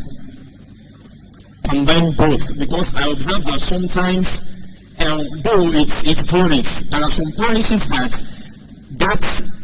thing that you want to announce, you need to buttress more on what you want to announce. So I want to ask, can we combine that, being an announcer and public presenter on the altar? Before I give it to him, I have an experience in Sacred Heart because I was formerly a parishioner in Sacred Heart at Papa. Before you go to the altar, we combine both roles together, lecturer and announcer. So the parish priest will tell you, if there is any need to emphasize something, he will tell you to emphasize it. But if there is no need, he will say, go straight to the point. That was my experience in Lagos. Well, you say your question is not hard. It's hard. See, you can combine both. On the ground that before you climb that altar, you have gone through your announcement. and you know where to chip in one or two things. Now, also all of us should have this in mind, that 80% of whoever, all those people in church can read. In our churches now, 80% of who comes to church can read the bulletin. But the reason why the priests allow announcers to come to the altar to announce is to emphasize. That is already buttressing the announcement thing. The priest can say, sorry, if for announcement, go through your bulletin. But when people are coming to church and they are entering and they are buying bulletin, how many people go through that bulletin? Me, I'm a defaulter. I have independence to me every Sunday. I will buy. But I tell you, I don't get to go through that independent until Wednesday or Thursday when it's lying in the sitting room. And I say, oh, I've not even gone through or flipped through what is inside it. And sometimes a whole week I won't go through it. And people will call my attention to, I look at independence, I'll say, oh, let me go through it. That is one. But before you do that, you can go through your announcement before you go there. That is why I said it is better to not accept anything right there on the altar. And then one point that is very important that I need to tell of us, as announcers, all of us has a very bad habit of how we hold microphone when we are doing announcement, or even when we are reading as lectures. Because you are hearing yourself means you feel comfortable. But are you considering somebody who is not too much with hearing at the back? So most times in my church, when somebody is talking or reading, I will go to the back and I will say, just bring it down a little bit. Not hello, we are not the Fuji people now. Fuji wants their voice to go louder than the microphone. But all we need, the purpose of microphone is for us to just be able to hear ourselves very clearly. And that is very important. So you can mind that a little bit, but before and after it. Any other question? Also, as an announcer, you need to be in communion with your parish priest or the presiding priest at that mass. He will give you the final directive. Hello, please. I keep on hearing on the altar. The only thing on the altar is the sacred species or the book of the gospel. Do you climb the altar for your announcements? Yes. Or the sanctuary? Yes. From the sanctuary. Sanctuary. Okay. Father, are we know that? Please, the sanctuary, not the altar. Yeah. I'm scared. Thank you very much, Father, for that clarity and correction. Let me take her first. My name is Iwebuno Sarah Joy from St. Gregory Monia. Iwebuno Sarah Joy from St. Gregory Monia. So my question is in aspect of translation, because as we all know, most of our announcements are always in English language. So for translation, is it necessary for a lengthy translation? Because at times, some announcers tend to derail from the main announcement. And you hear parishioners commenting, you talk too much, just get off. So is it necessary for us to give a lengthy translation? Probably for the announcer, for them to understand. But I think it's not nice, because they tend to derail. You very answered your question. You have answered your question yourself. See, that carries along with what my brother already said there. Why an answer that is not prepared before going to the altar should please not go to the altar. The sanctuary, Father, sorry. Sanctuary. Yeah, the altar is separate, the sanctuary is the altar. Any announcer that is not ready to go to the sanctuary should not bother going there at all, because you can't just rush into the church and the next thing is you are going to the sanctuary. No. You must have gone through your announcement, have your pen, dip your correction, and then by the time you are taking each of the announcement for talking, you are summarizing. You don't run it. Some announcers go to the sanctuary and they are reading. You are expected to it. You talk the announcement because it is assumed, you presume that you have gone through the announcement. Okay, and today the St. Vincent de Paul will be having their meeting with their first visitor today. This will let you know that after Mass today, they'll be meeting those two. Period. In the bulletin, it might be longer than that, but you have summarized that announcement in a very one-two form. Remember I said 80% of people in the church can read and write. But by an answer coming to the sanctuary to talk is just to direct them to some key information in that bulletin that they need to go and read after. If God, some of them will not go through it. Do you understand?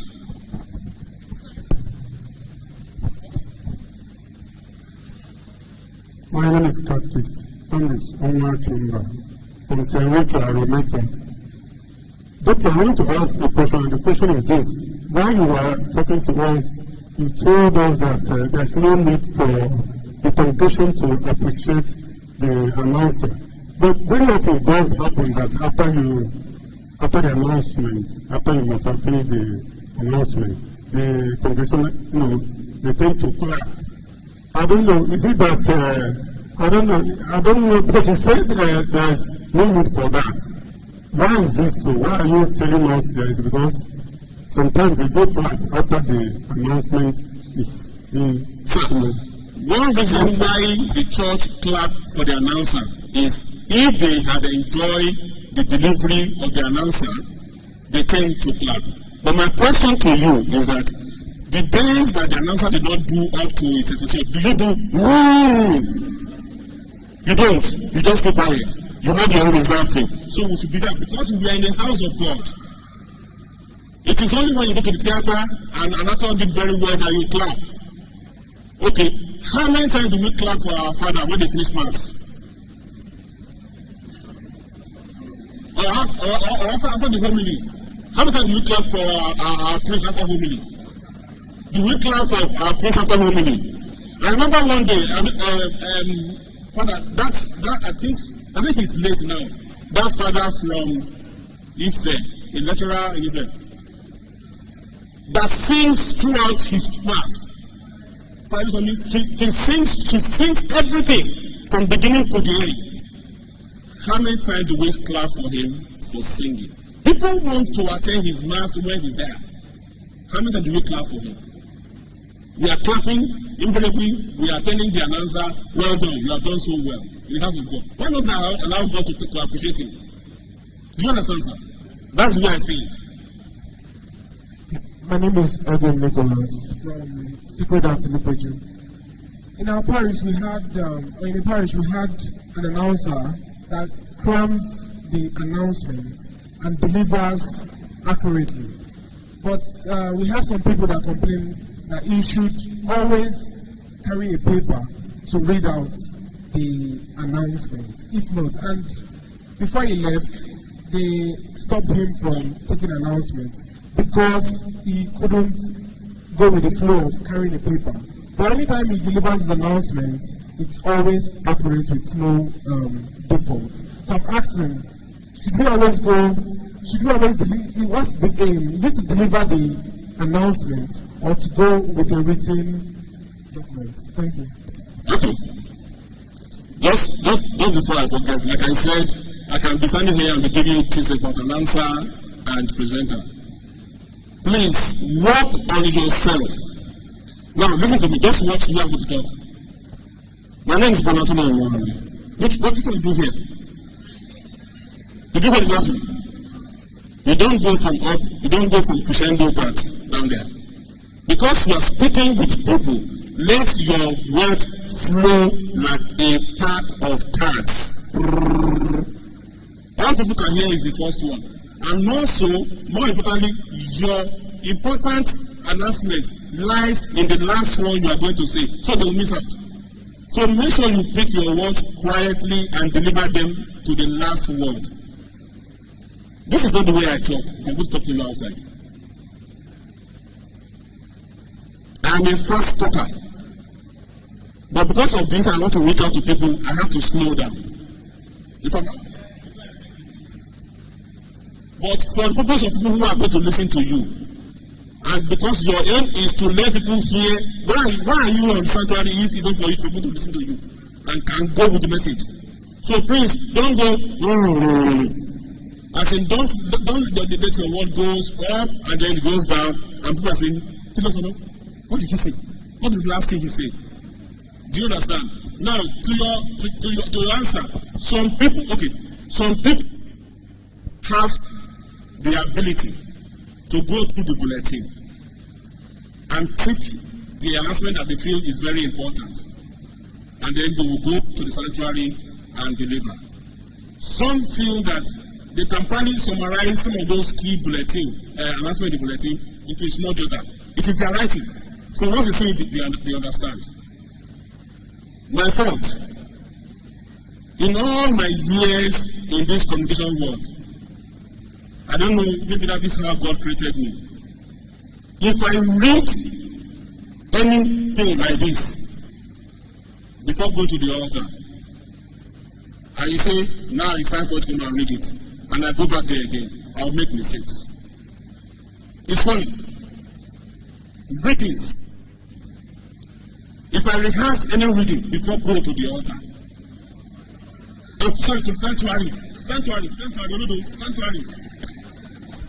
the sanctuary, and it's time for me to read on the sanctuary, I will make error either in pronouncing some names or in reading the passage. But leave me the way I am. I'm reading first reading. Okay. If I go to that sanctuary, I will deliver. You know why? Because as I'm opening that page, I am seeing that passage as a fresh new thing. So I am extra careful in picking those words. But if I have gone through it and I'm not going there, I will assume in my mind, okay, I've gone through it, this is what said, and there's tendency for me to make mistakes. But some people cannot do that. This takes ability. That's I see myself. Even when I was in UI and I was studying, people will say, oh, Kaweni, I don't take book to read my book until the day to exam, and I pass. I don't know how it happens. People are built differently. But some people start reading for the first day of school till the exam day. I tried it once. That semester, I was 42, 43, 42, 43. I read theater as first degree, and I read mass comm second degree. But I knew that semester, the highest I scored was 45. But I moved back to my section without reading, and I was scoring 65, 70. This is my build. People don't have that kind of build. So if you are not sure that you have to write your script, make sure what you are written or summarize is to the letter of the announcement that you have for the sanctuary that state. Thank you very much, sir. In addition to that, even as an academic, professors will tell you, no matter how knowledgeable you are, prepare and have something. You might not have the whole thing, you might not go through it, but let it be a pointer. In fact, we were corrected during as early as 100 level that we are not coming to impress people. So as a presenter, as an announcer, even if you're not going to read it the way it is, take the one you're going to do, then summarize it on your head, or at least have a note. Do you understand? So that you will not derail, and it shows respect for the people you are addressing. So you are not there to impress. It's a church gathering. Sorry, thank you so much. My name is Mrs. Ezema from St. Mary. Please, sir, it's like I've gotten my answer from hers and brother's own, but I still need more clarification. Where you said we cannot add, we cannot remove. Please, in a case that... With announcement? Yes, sir. Okay. Assuming I said children are having their meeting coming Saturday. Let me just put it that this is how it was written. Then parents, please help us to remind them, to prepare them. But this was not inside the announcement. Can I put... It's allowed. Okay. Again, mothers are having their meetings so date with their uniform. But please, if you do not have the uniform, don't say you will not come to meeting because of uniform. That is different. That is different. Because the uniform as in... Yeah, that is different. Okay, the difference is that they didn't write if you did not have the uniform, but the announcer added it. Can someone... This first one you said is different from the first one you said. Because the first one you said now, the person who wrote the announcement already probably wanted to have a letter that don't allow you're not having uniform not to come. If you're adding it, you have added it to you. If they can tell you that I didn't put it there, we want everybody to come, and then we can encourage them to come. That is why it's a bit sensitive about this issue of announcement. You know, like you said, announcer, you are not there to be paid for any job. MC or presenter, you are not there to impress yourself. You are there because they have paid you to come and do that presentation. Are we clear? And so you must do the work of what you are being asked to pay for. I'm just trying to put those points now to know the difference there. And that one now, maybe CWO. CWO, I expect all of you are to meet next week Wednesday at St. Mary Cathedral. All are welcome. You cannot say if you don't have the first grade of CWO dress, don't come. You have killed that announcement. No, I'm going to do that. You have killed that announcement. Because if they want you to wear a particular dress, they will put it there. Please come with your this dress to wear it, and then they will, okay, if I don't have it, I am not being invited.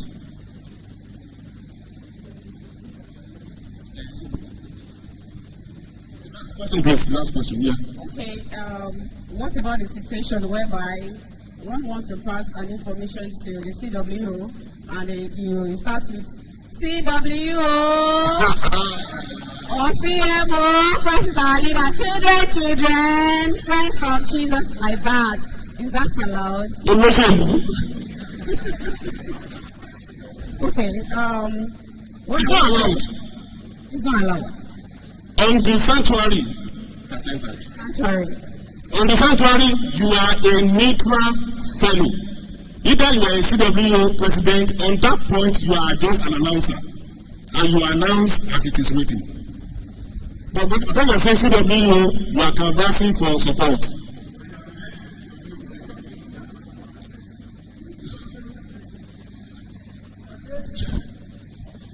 If CWO chairman or president is asked to come to the sanctuary,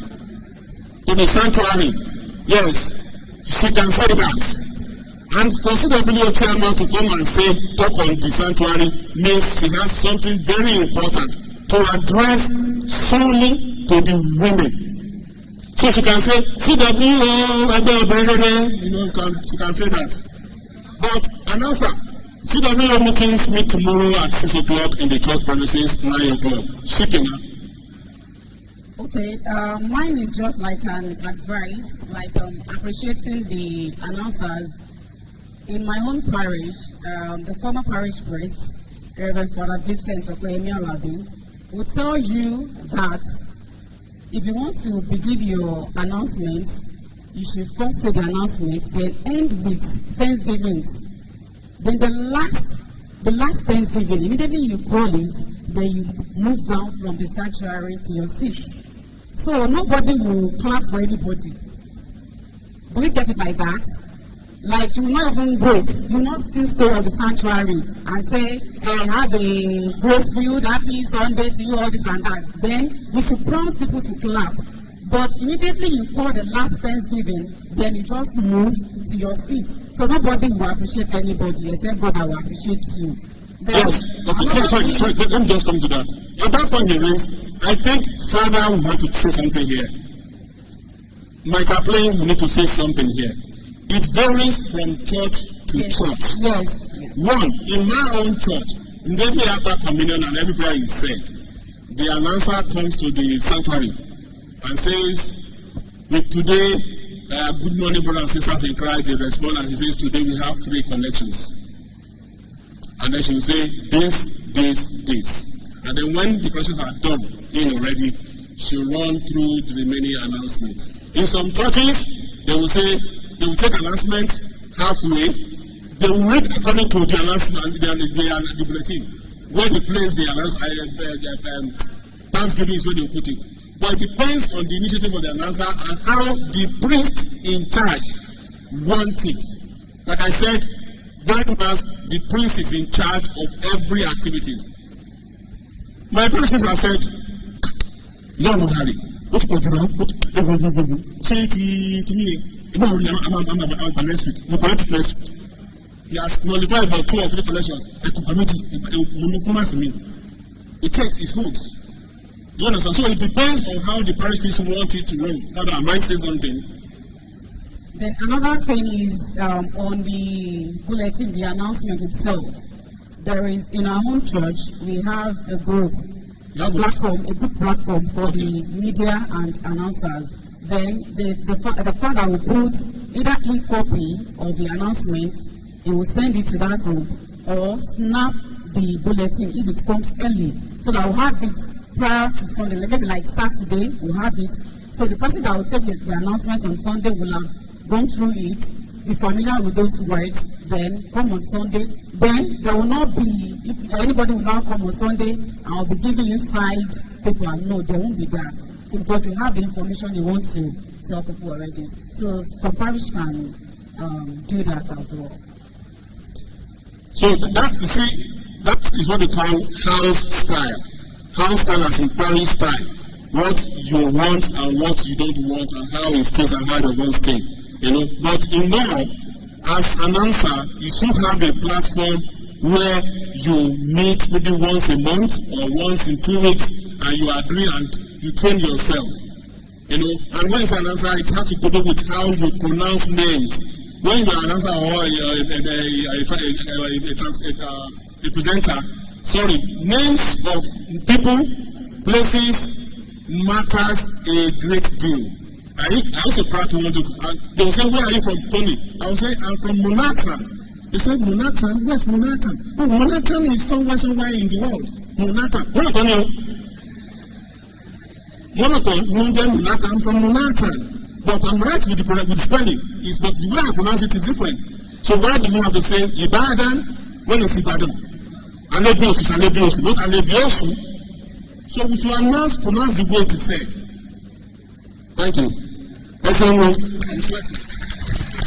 Thank you very much, Dr. Mohari. So from a participant, he said we should keep it short and straight to the point as an answer, because you are not there to impress anybody. Short, concise, and straight to the point. Thank you very much, sir.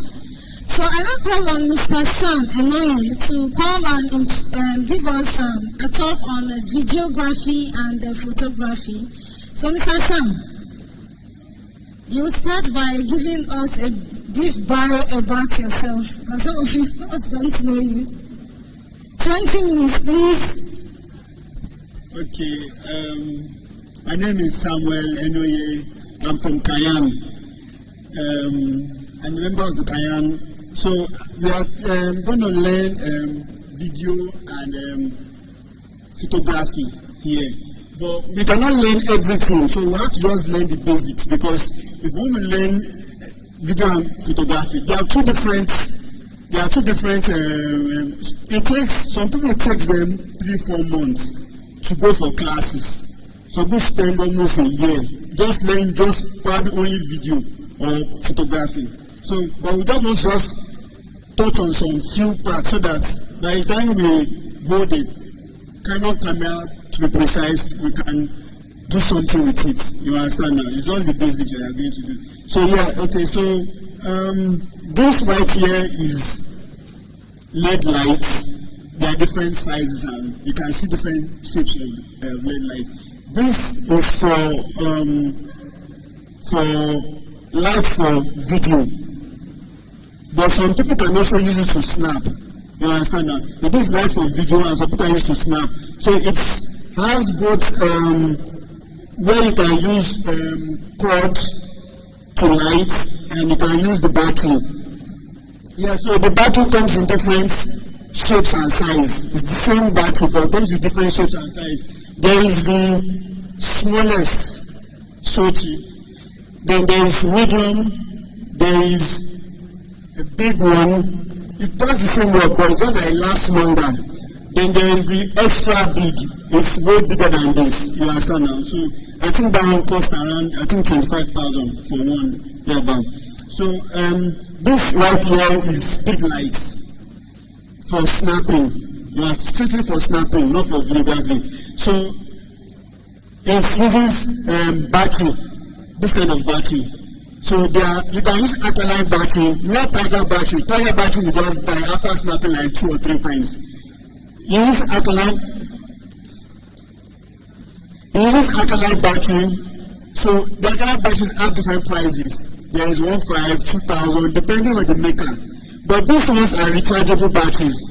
But the problem with these rechargeable batteries is that it doesn't last as long as those ones. It dies, but you can easily recharge it. So this is what you use to recharge the rechargeable battery. Please don't use it to recharge alkaline battery to explode. So it's just for rechargeable battery. And this is right here is 800D. 800D. Canon 800D. You can check it up online and what it does. So here is the almighty 60D. Why I say it's the almighty 60D is that out of the cameras you see, photographers and videographers, most of them use 60D because it's the most rugged and the most popular camera you can ever think of.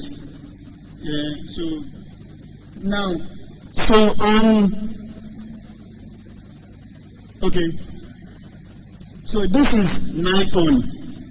Same thing with the trigger and the stuff on it. So this is Nikon right now. So for this right now, there are 2 kinds of lenses that we have.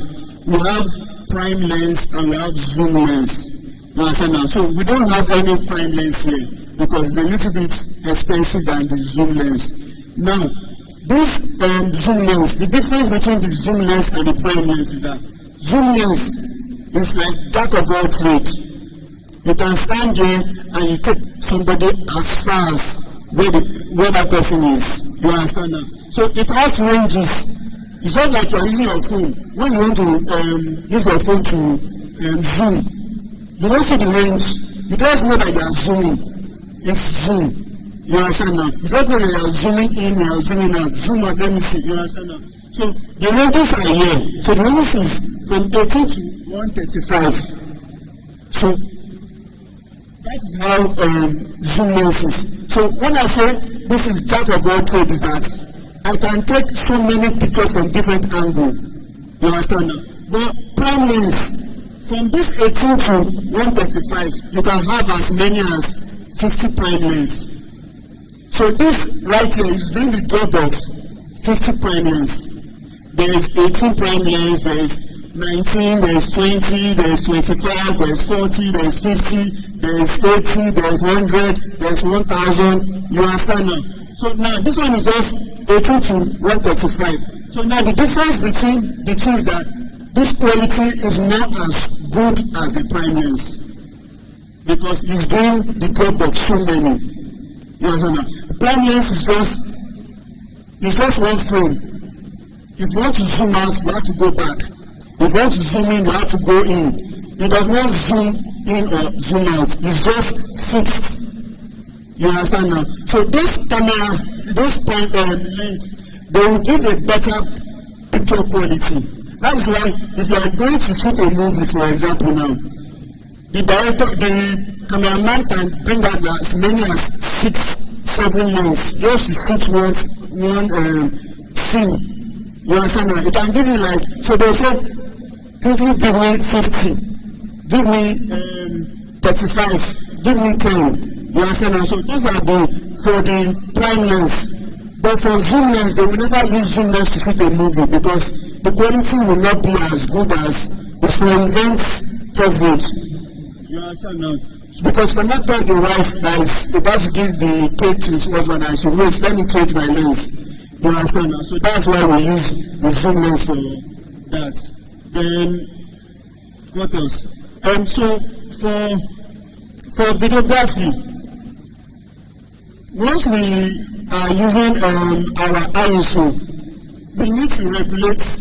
It's a pity that this class is very wide. As though this class was a little bit smaller, I would have shown you.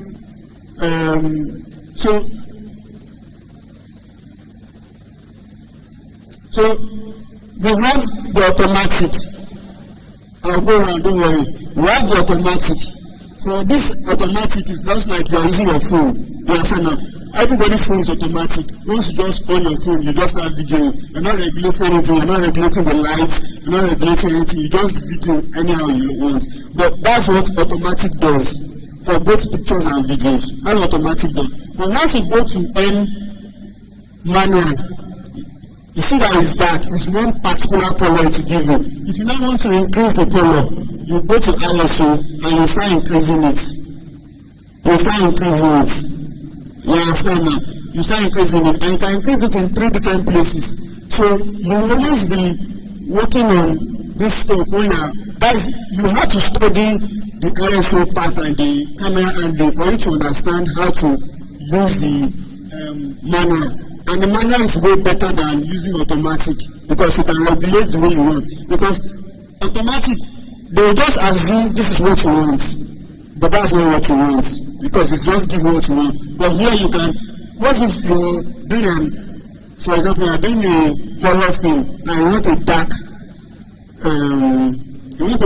film.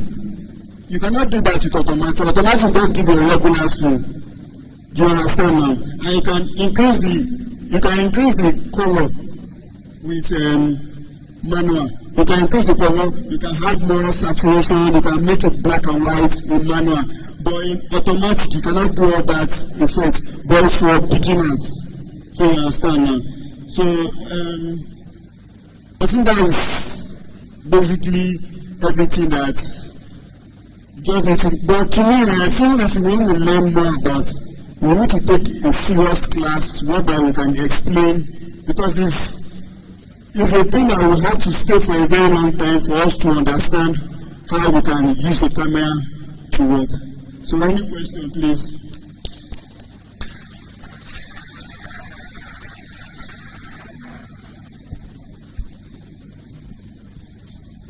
Glory to Jesus. I just want to add 1 or 2 things to what he said. But mine is on a mobile phone. Please, my phone is at the back. Please let me to me. I don't know. Do we have InShot on our phones? InShot app. InShot app. InShot. INSHOT. You can use that InShot to do anything. You can use InShot to edit a full movie. When I mean a full movie, you can use InShot to do that.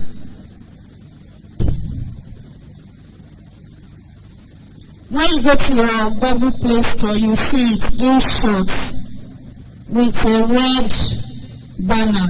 Please try. You can download. If you want to download, you can go ahead and do that now. And then also your mobile phone, and just for we that we are parish media teams, we can have this in our parishes and just take a picture instantly, edit it, and post on our parish pages. If we have Facebook page, we can just snap with our picture. I will advise, if you're snapping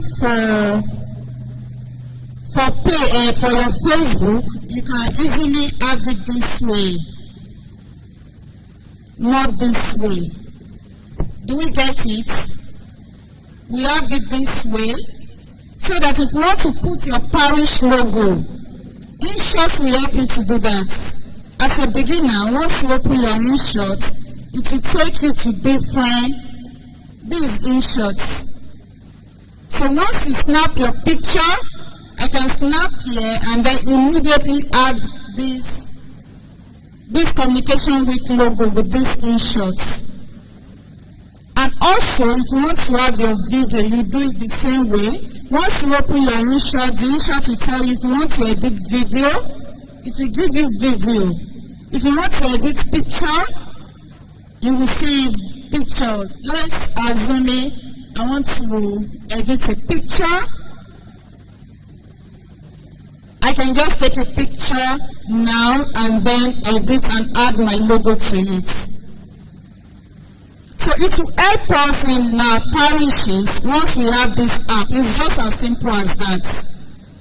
You can have a video and then have your interviews at the parish level. And those that are using the Facebook to stream live, you will agree with me that recently Facebook do not allow landscape, right? It gives you portraits for those media things. There's an app you can easily download and it will rotate your Facebook page. The app is called Rotational, let me see.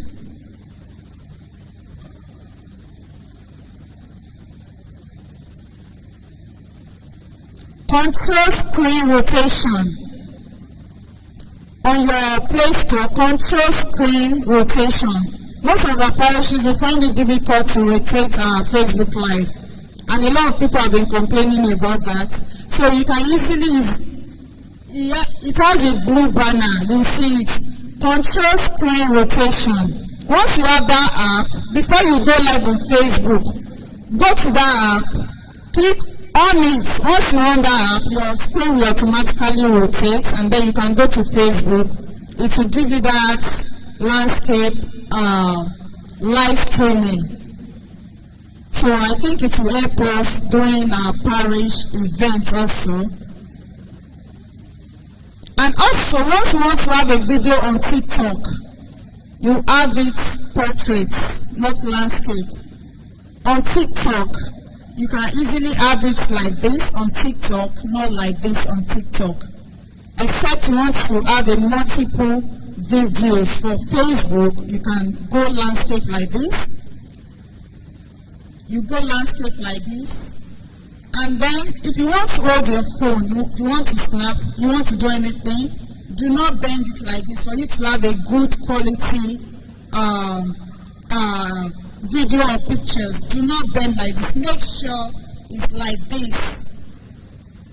Do we get it?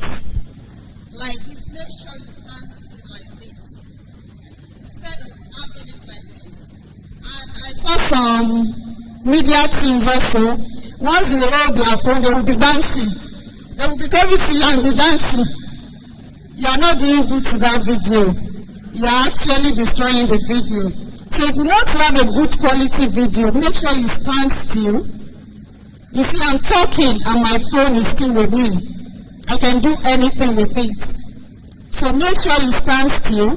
You can have your dance, but not when you are live streaming or you are having a video or an interview with someone. Make sure you stand still and then get the person properly. So just to add to that, thank you.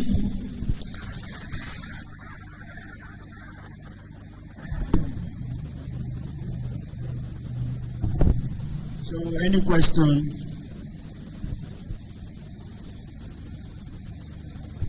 Thank you very much, Mr. Sam and Ambassador Edith.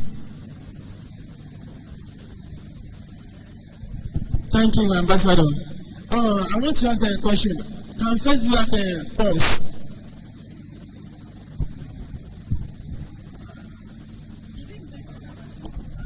I said Facebook, is it have a pause? Yes. Yes.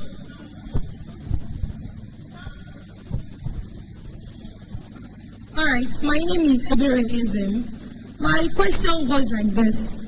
Concerning the handling of phone, you know, you said now for landscape line, but most of the times, I don't know, maybe that's the Gen Z trend. They try to turn it upside down. So now I want to ask, what quality does it have to the picture?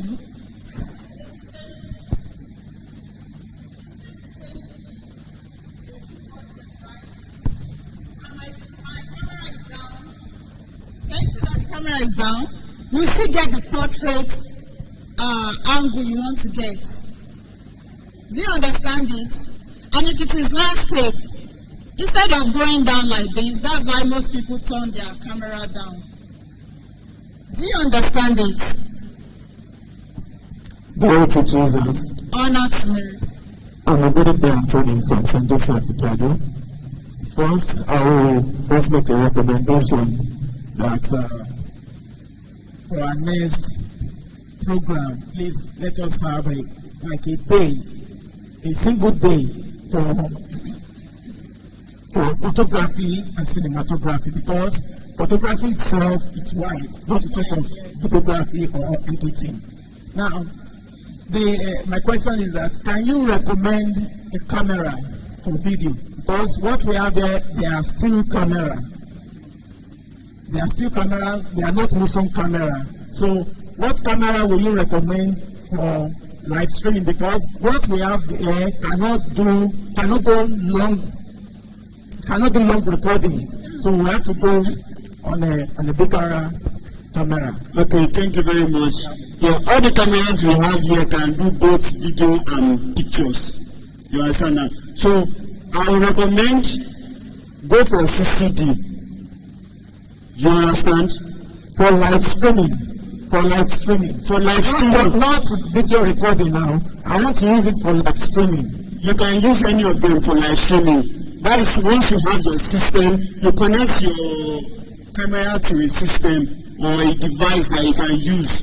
You understand now? Like the device they are using right now, if you have your cord, you can connect your camera straight to where they are doing the live from and select from the clips. You understand now? So you will need a very long cord, or you will need a Bluetooth cord.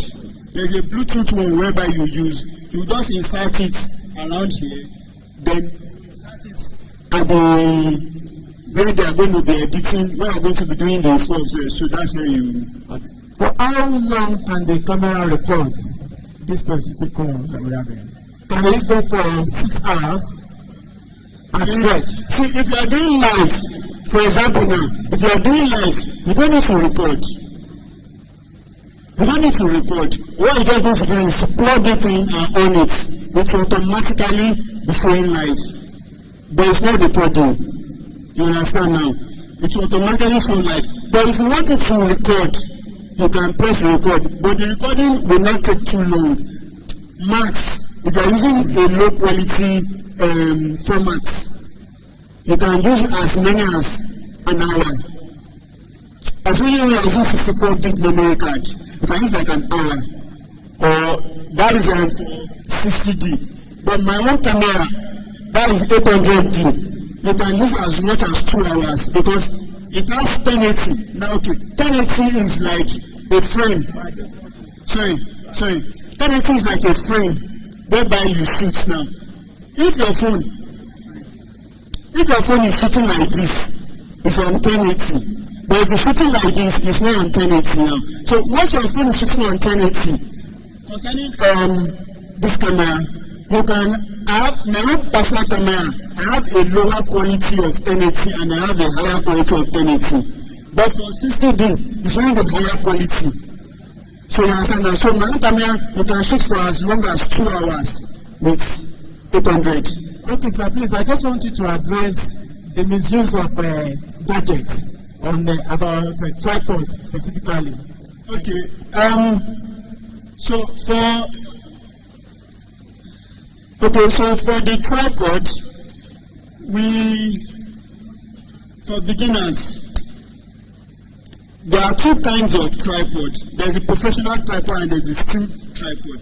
This tripod that we see here, right here, we are using it as video, but on the long run, it's not a video tripod.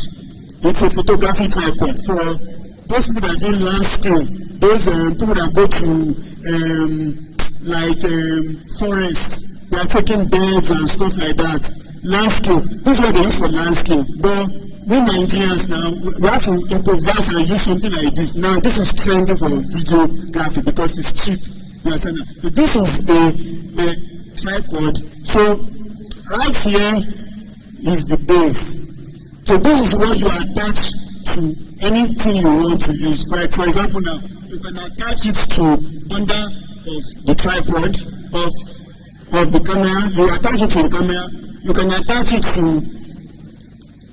if you don't want to use the tripod, you can attach that base to the lights. And so you can even attach the base to mic. It depends on what you want to attach the base to. So, but once there is no base, this tripod is useless because this tripod have different base. The base here cannot enter this base. You understand now? So if you want to use your live stream, there are different kind of live stream appliances. So this is one. This is a live stream. This is the live stream for this. So this, you can see that this base is different from that base. You understand now? So it's a different. So if you misplace your base, you have to buy another one. It's almost half the price of a tripod. If a tripod is 20,000, if I go to buy a base, you can probably sell it for as much as 12,000. So that you must protect the base. The base must not lose, because without the base, you don't have a tripod. You understand now? So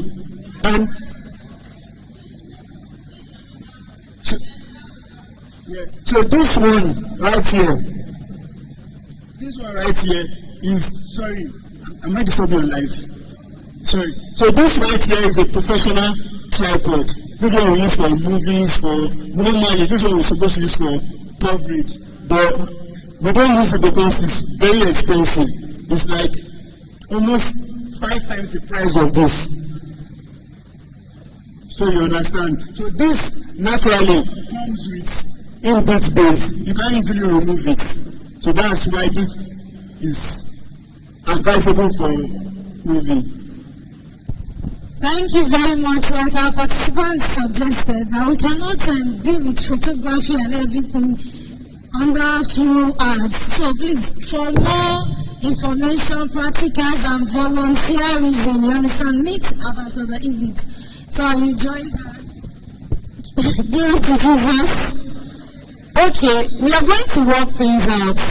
Thank God we have a new director of communication.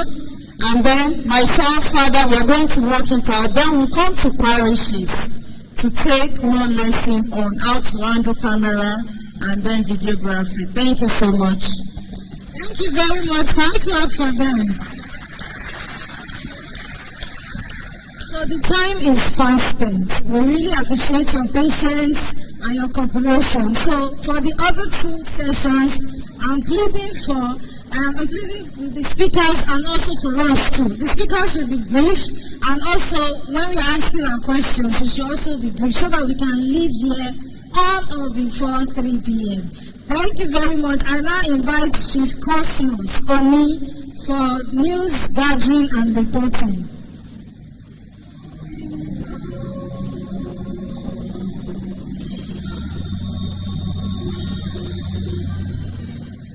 Thank you very much. Once again, glory to Jesus.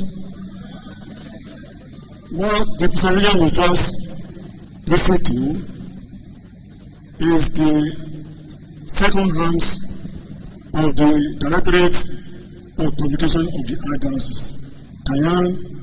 While I'm speaking on behalf of CAMPA, the two goes together to disseminate information of the church to the outside world. There's no way when the section of the news that will send out news stories for our various parishes, maybe a media personnel, PRO and everything, that to various media houses, and most especially account independent, without the package of the video and camera. It will not be complete. So we work hand in hand. I'm not going to say that this today exercise is not enough for us to brief us about the rudiments and the importance of the 2 sections. And I'm happy during the last submission of the ambassador that our director of communication chaplain, we do more work on it, whereby we have another section basically to train all the people in the media team of the church. I'm saying this, I was asked to present topics on the news gatherings and reporting. This is going to be a very participating topic. Because I have just 20 minutes. I don't want us to waste my time. It's going to be a participating for some of us who are already in the media team. But some of us who are already trained journalists. Some of us who passed through the institution of communications, either at the Polytechnic or in university. you know what we call news. You must know what is news. You don't know what is news, where are you? You will not be able to handle this story for your parish to the answer.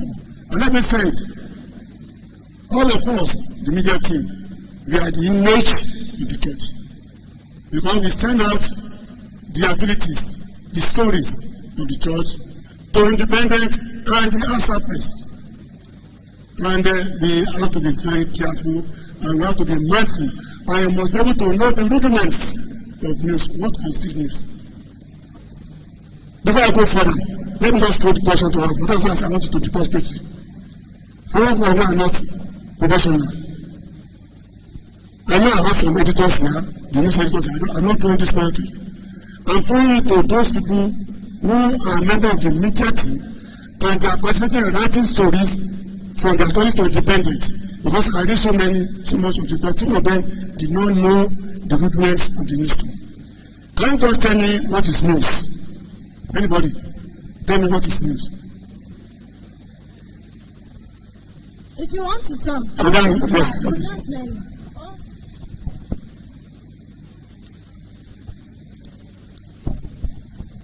Ombudsman Victor from CTC. News means north, east, west, and south. Okay. Yes. You are saying it, north, east, west, and south. Any other contribution?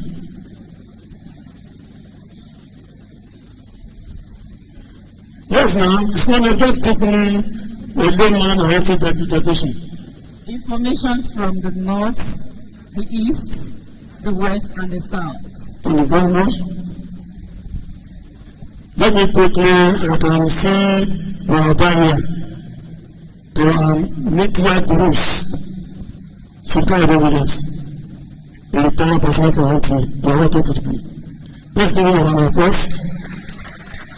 We started Iran in the Archdiocese. And we started Tampa together in the Archdiocese. You are welcome, Let me say this, I don't want to waste much of our time. You see, before you can send out stories in your parishes, what are the sources of those stories?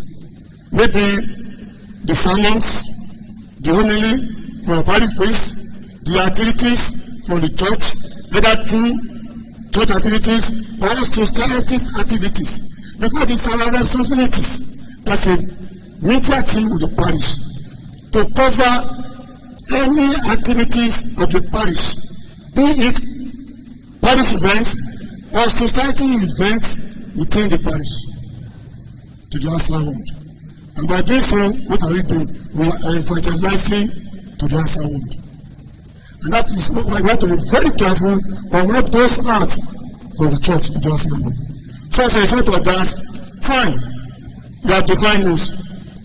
Well, this is basically an information gathering and no information that we are sending out to the public. Because it's a recent information coming out from source. And with our gatherings here, our source is just the church. So I don't want to elaborate it to the outside, something like the other media houses. So I want to limit it, our learning here, basically to the church. Because our activities, our professionalities is needed in the church to be able to propagate the image of the church to the outside world. So, it means basically has a lot of elements, rudiments that we have to follow before I can come out with doing this story for our parish. One, we call one thing 5Ws and H. 5Ws and H. For some of us who are commentators, who go to the plenary, you know what I mean. But for some of us who are less faithful, I want you to listen very, very carefully. It must have those facts so you can write out any story. The 5Ws and H is one, what? What is this inflation? Where is it coming from? Who is it saying it? At what venue? And how is it being presented? If you have those 5 topics, you have what you call in the news as caption, you have headline, and you have riders. caption, we have need and the riders. Those three aspects is very, very important. If you are able to get those three aspects, you can write 10 paragraphs news without any problem. What is the caption? Let me start from the caption. Look at the recent event. You can continue to refer to it. What happened in the church, St. Mary Cathedral, a few days ago. The president of the member of the press, various captions. But when you read the contents, the lead, you find out some of the caption did not tally with the lead. Because they want to serve to the audience. Some of them will use ad caption. We call it ad news. But when you go to the body will be different. When you read further, it will be different from the list. So what I'm saying next is this. Let me just read one or two examples from Vanguard and Post publications of what happened at the cathedral a few days ago.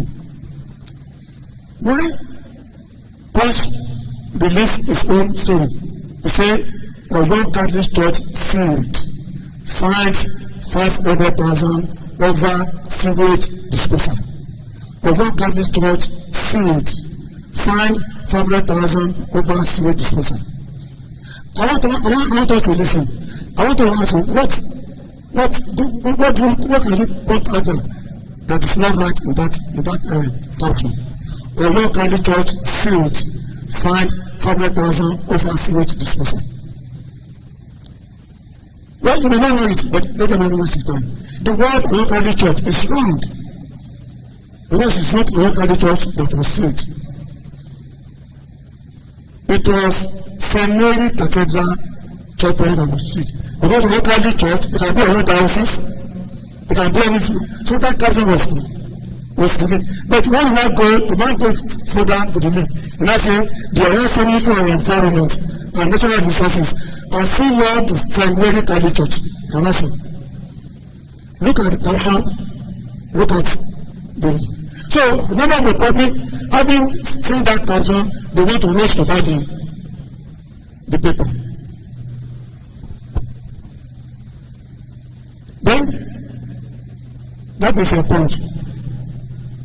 Vanguard, Oyo government, Catholic Church, at longer heads over leakage sewage. That is all caption. Oyo government, Catholic Church, at longer heads over leaking sewage. There are 5 of them. I don't bring this out as a sample. In fact, then he soon follow up his own. He said, well, he refers soon to the press briefing of his ghost, the local authority, the diabetes. Because later after the press briefing of the World Congress Sunday, the Archbishop addressed the press in respect of that. One, what I'm saying is that all these are misinformation. Because it was not even the church that was blocked. It was the toilet premises of the church that was even locked in the first instance. Can you get me what I mean? It was not even the entire church in the first instance.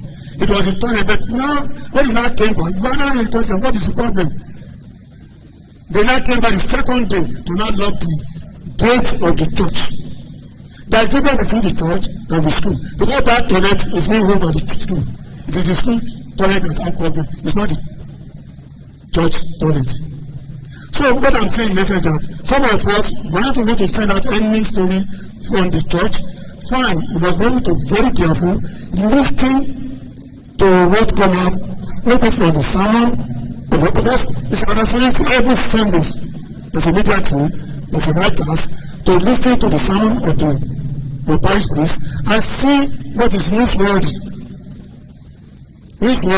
event. You write it, and before you can send it out, please make sure you show it to the parish priest so that there won't be any misinformation.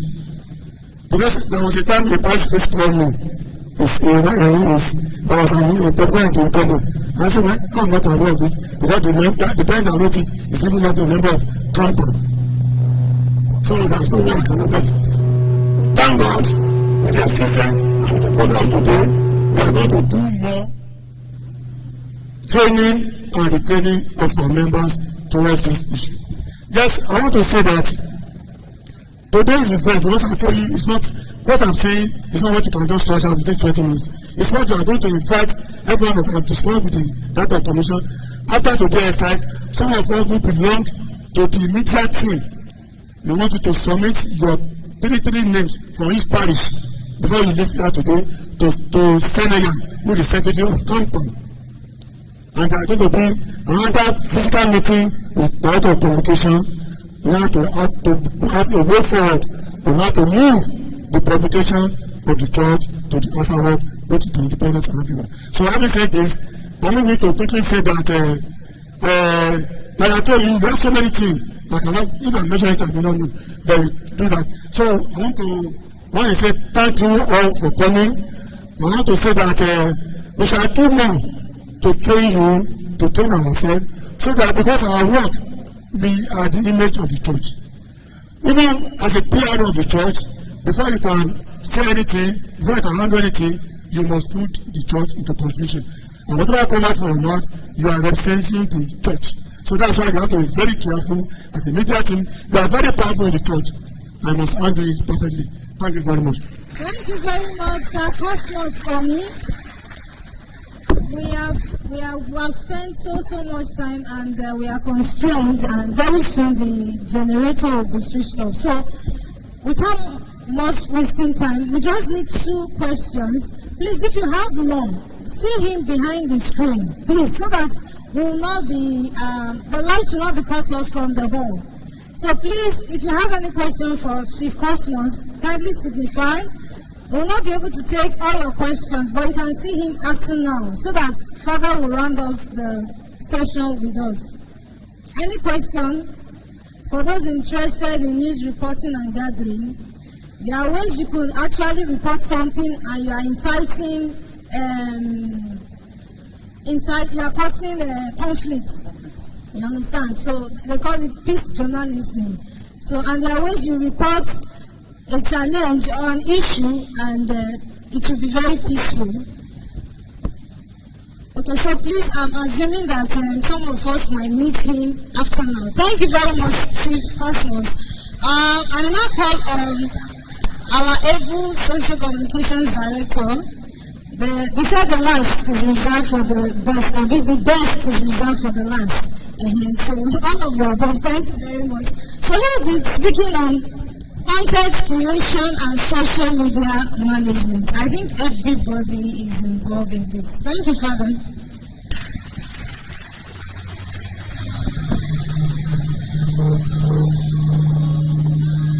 Thank you very much. I'll try and make it very brief.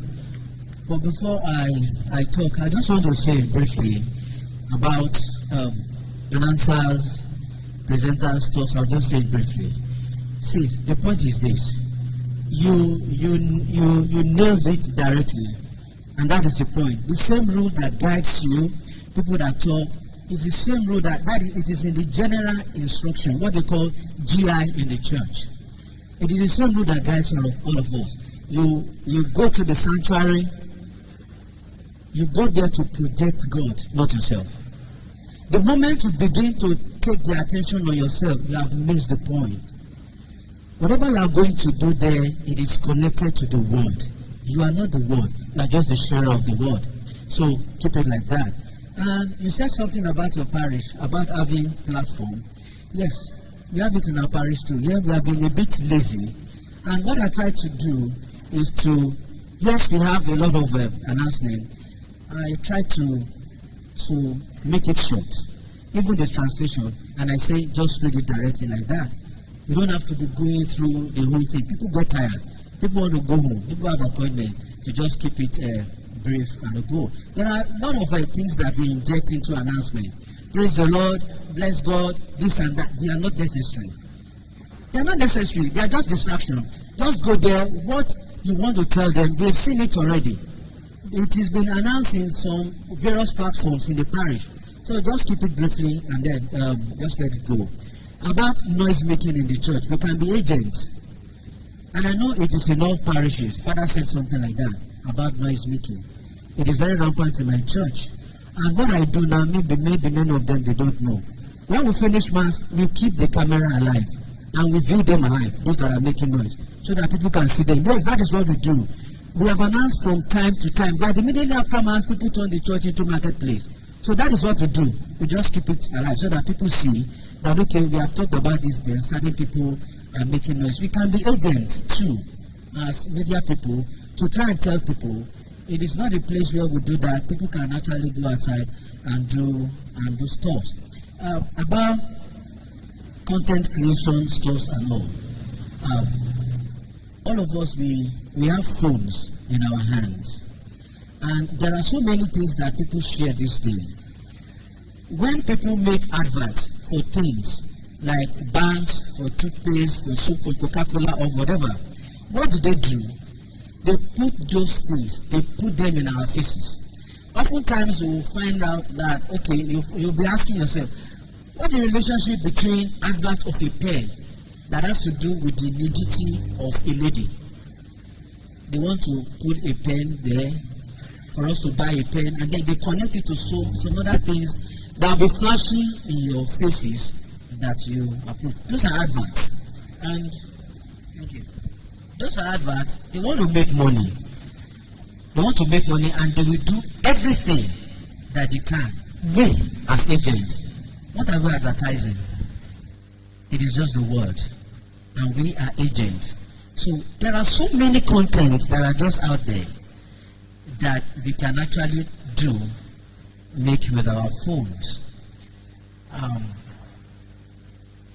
The message of this year, hope, that we share it with gentleness. That gentleness, a lot of things attached to it. I will get that faith out to people. You can be ungentle in sharing that hope. You can be dramatic. You can be chaotic. You can be negative. So the moment that is attached to it, it means then that it must be gotten out properly. So we have the phones in our hand. That is actually about the fastest. Father was talking about fast, the fasted stuff and all that. My reflection this morning in the church was about bridging the gaps. Somebody said that about old people not being able to. But then in the Bible today, Elizabeth, very old, Mary, very young, God brought them together. It was an age that was passing away. Old Testament, God put John the Baptist inside of that age that was going. And then in the Blessed Virgin Mary, you have another age that Jesus Christ said it will never pass away. That is enough for us to know that we can actually bridge these things. And I do challenge youth in my church from time to time. When you hear news, we have heard things about news now. And then you say, I hear it on the internet. I hear it online. You have a phone in your hand. Somebody is telling you that the president of Nigeria says so. And you are reading it somewhere and you are quoting it. You have a phone in your hand. Yes. There is an undo of the presidency of Nigeria. There is an undo of the federal government of Nigeria. Why not go there and check yourself? And then you wait for people to translate such news to you. We can be fools when we listen to news. Because we see it online and then we say, I see it online. We should be way ahead of that. When you have that thing in your hand. So it belongs where we are. Where you follow, what you follow on internet, that is the algorithms that you'll be seeing. If you view particular things, that is what you're going to be seeing. You get out of what you see, you look for what you want to see. That is what that is all about. Then going into just content making, everything sells this day. Everything sells. It depends on what you want to make. People make sales, people sell themselves, people sell feet online. You know that? People sell feet online, just the picture of their feet. There are some people look at and they pay to have a look. Everything sells now. It is for you to challenge yourself. What do I want to make do of this? Many of the things that we use, that I bring together, social media stuff and all, they are the things that all of us we can access. Everything. And some of them, they come very free. Like the video editing app, there is quite a lot of them that you can use freely. Like InShot that Ms. Edith was talking about, there is a iMovie, there's a whole lot of them that they can use, and then you'll be amazed at what you can actually put together. Let me say this to you. You see those apps, when you look at them, maybe you get scared. Or you look at people using them, how can I use this?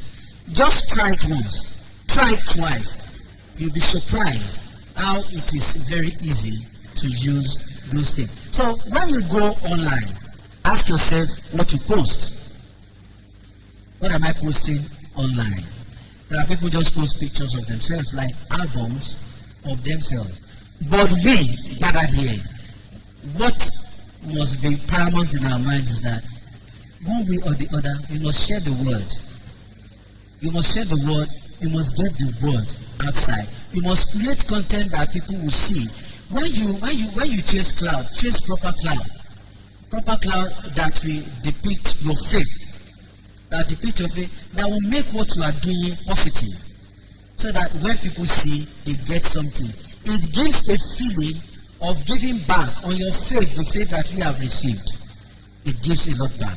Now, breaking social media down, there's quite a lot of them. I am in all of them. X, Snapchat, whatever. And I've been there since their inception. There's none of them that I'm not. And there is none of them that I cannot operate. So, you cannot say you can't operate them. You can't say you can't operate them.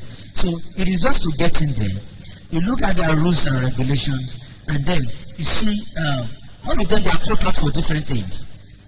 Instagram, X, Snapchat, and so on, Facebook. You just need to find your space. Find your space in those places and create something. There are millions of people who live on those medium today to make money. So we can make money too. Somebody said something about the handle of a priest. Somebody said that about $1 million. And then somebody said something about, okay, I think it was before the program. Someone said something about the followers of the independent newspaper. Somebody said that, right? You'll be amazed. When we were losing old on Space TV, and we're trying to just build up another medium for ourselves to project the Archdiocese. I created a platform. And I sent out the link. I sent it out to the places that I sent to. I was very sure it would get to 1,000 people. And we were struggling that, to project on YouTube, you have to have 50 subscribers. And we wanted to use it to stream. I can't remember what we wanted to stream that time. It was 32. Just 32 subscribers. Even among parishioners, even among you, even my priest brothers. That is to tell you that we are very dumb when it comes to projecting our own. So you find out who are those people joining those people, who are those people subscribing. It takes us a lot to just go into account of what is Catholic. But then it is very easy for us to join those other. So when you say those people, they are just there, it is because, shall I use the word of the world? Shall I say it like that? No, don't let me say it like that. Don't let me say, we are in the world, we are of the world. We are in the world, is from this world that we are going to generate the next world. We live the next world here. So we are we are for both. But it is just our desire. How slow we are, what we click, where we go to, our search histories and all. So we can do better. We can do better to spread to spread this and to do much more than that. Now, what do I want to say again? I think that is all. If you are going to go into those things, we are going to spend a lot of time here. But lastly, I do receive messages from some platforms on some parishes stuff and on the things that we do, that St. Gregory Media and all. And what we use, they are just phones. And what we use is an online studio. There are quite a lot of them. We have OBS, Viva, and stuff. And what we use is, we call it Switcher Studio. It is like an online video. Yes, it is costly. We pay for it. You use internet. But then it brings out the best from your phone. And technical, yes. Very hard a bit when you start. But the moment you get hold of it, everything becomes very simple. For those who look like, okay, we are doing this, we are projecting this, there's a whole lot of people. If I'm on the altar, if I'm saying mass on the altar, will I be the person projecting myself? No. It is only because we have committed people like you in the parish. So you can't gather here and then you go back to your parish and you remain silent. You have to be very active in your parish. So all those things behind the scenes, yes, we gather together, we plan those things. But the moment I get on the altar, there are people who are behind the scenes, who are working, just as you see them here. So you just have to be committed. That is all. You have to be committed to be able to project. That you have one person, you have two persons. There must be something coming out of you. There must be something coming out of you that, okay, what am I giving? What am I giving to the church? So let us please project this area. There is a whole lot that we can do. Thank you very much.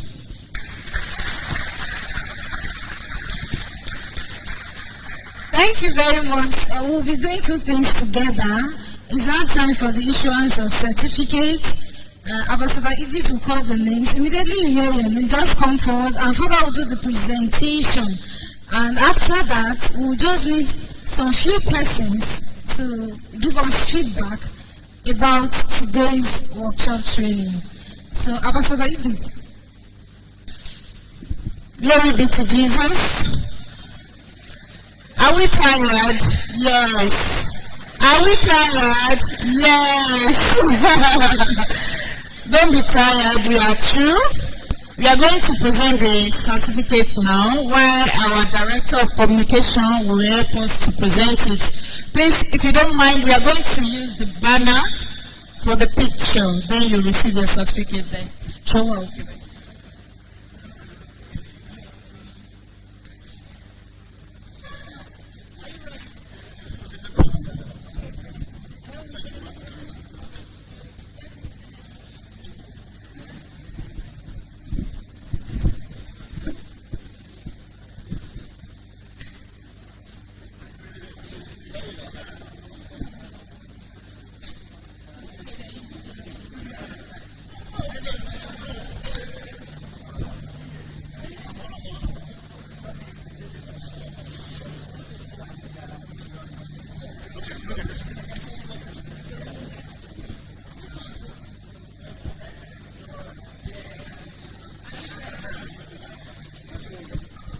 Okay.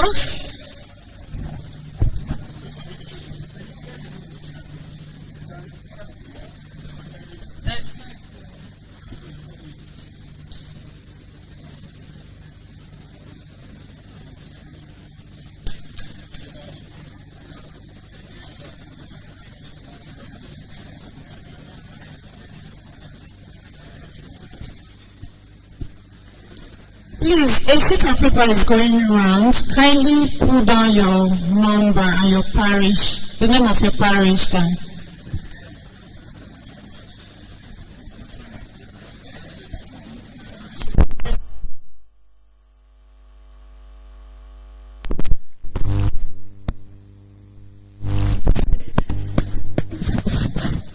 Okay, are you ready? Tell Father. Okay, we are going to call on Mr. Peter Arneku for for your certificate, sir.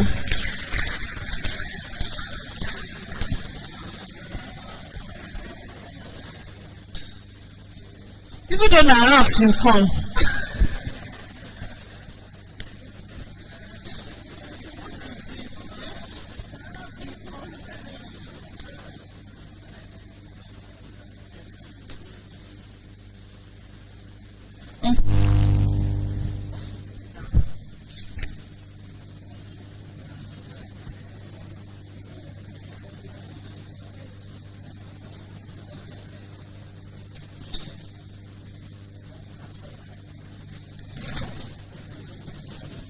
Okay.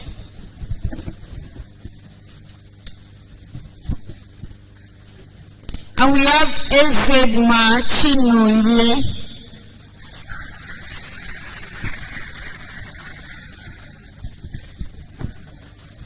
To be followed by Badejo Oluwafemi Peter.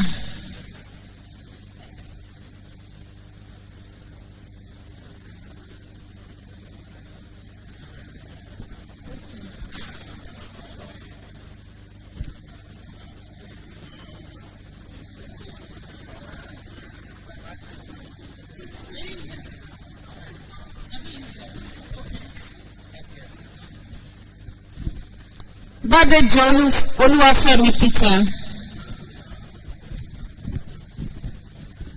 Is he here?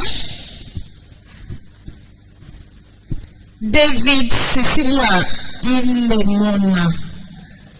Ilemona also.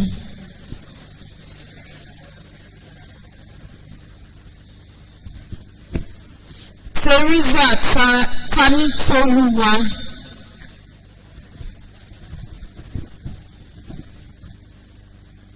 Akinjo Sylvester.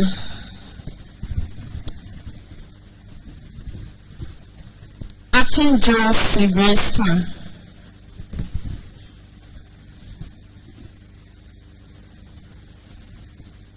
Margaret Innocent. Margaret Innocent.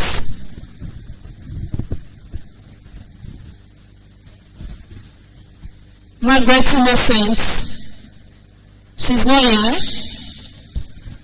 Clement Ogunleye.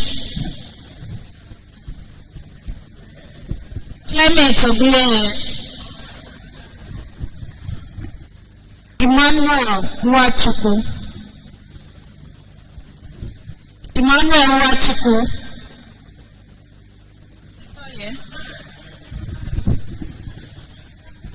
Margaret.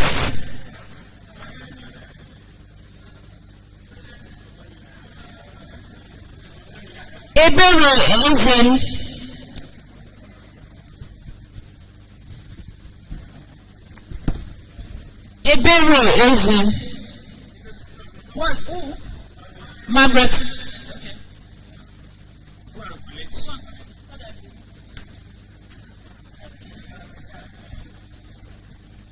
Okay.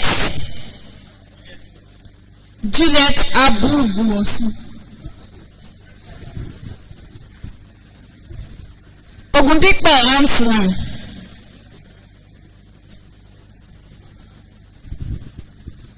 Chibuzo Grace. Uwagagu Nneka Izuamaka.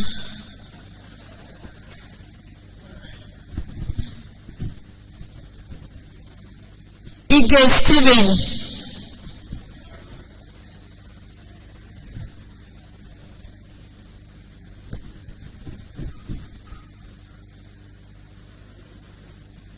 Nene Chukwu. The name long.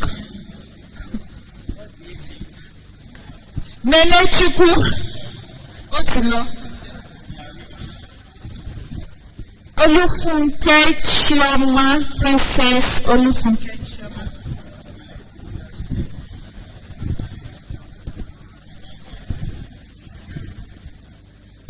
Double.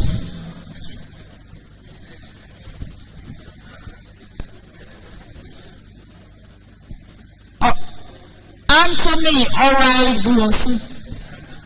Mr. Anthony Okay. Who's someone? They go pay extra. Aderebi Adekunle.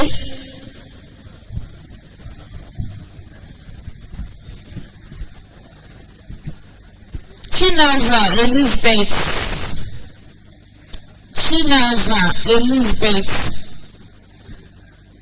Chinaza Elizabeth. Justina.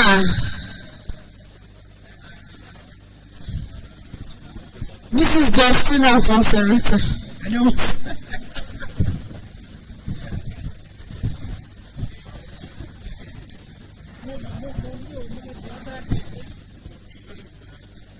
Colette Mesoma.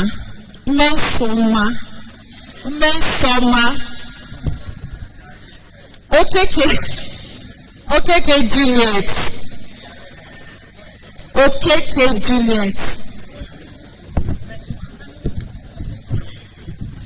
Adelisi Anthony Kende. Adelisi Anthony. Are you Adelisi?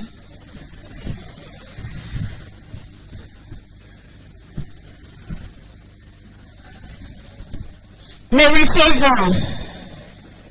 Mary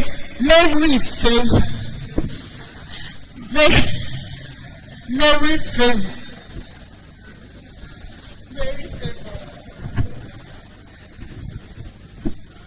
Wangbo Donatus.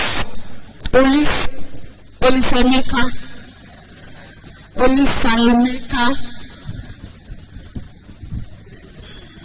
Is that here? Chukwemeka Victoria. Peter Cecilia.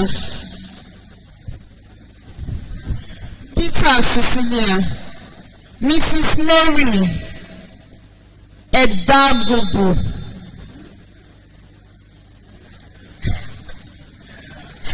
Mrs. Mary Edagobo. Are you? What are you? Sorry. Peter Cecilia. She's not here.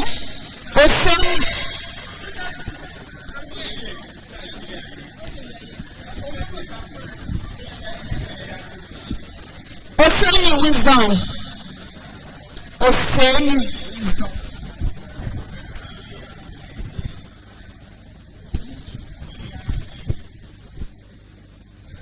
Forward Teresa. Chinelo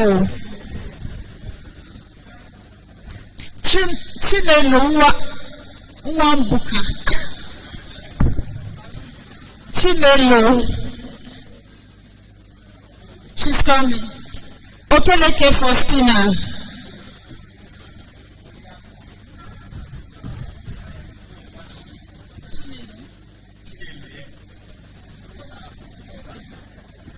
Okeleke.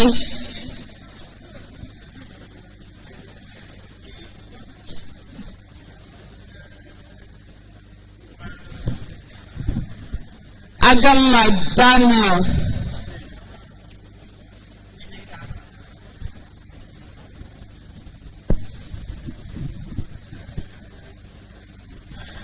Adodo Edith. Fano sabi that one.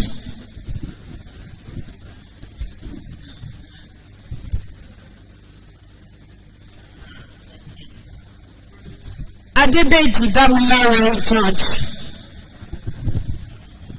Olatunji Raphael. Okay. Olatunji Raphael.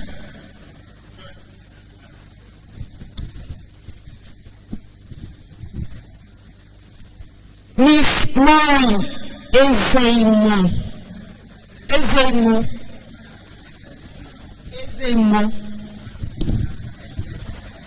Elizabeth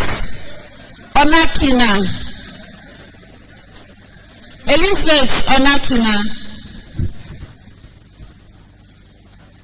Juliet Olichukwu.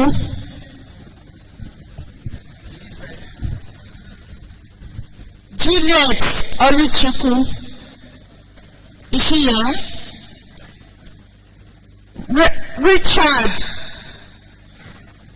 Which one is yours, please? Richard? Richard?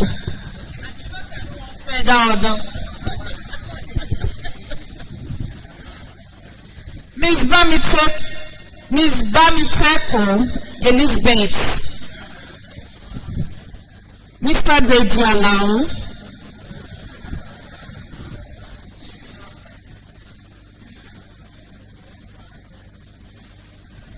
Mrs. Chukwumaeze Ngozi. Mrs. Mary Edago. Auntie Mary Alaga. Miss Mary Cynthia. Another one. You came twice. Miss Mary Cynthia. Monica Abugbe. That makes two.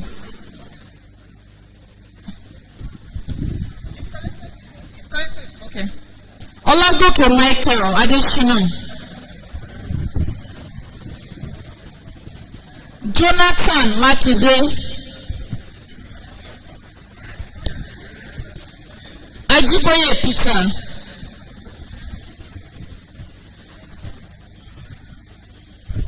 Ajiboye Peter.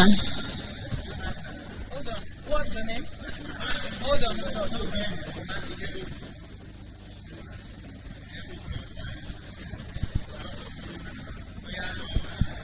Ajiboye Peter. Agumobi Cynthia. Agumobi Cynthia. I got it. Yeah, I got that one. Sam, your lights are off. Thomas Onweze.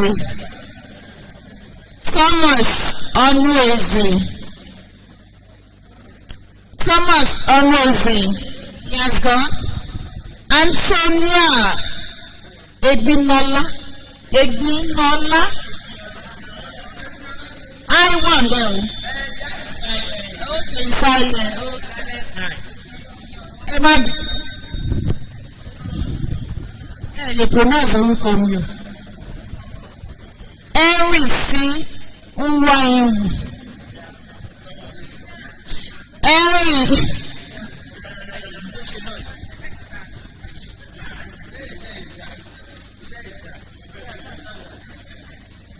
Sam, your light off. Ambrose.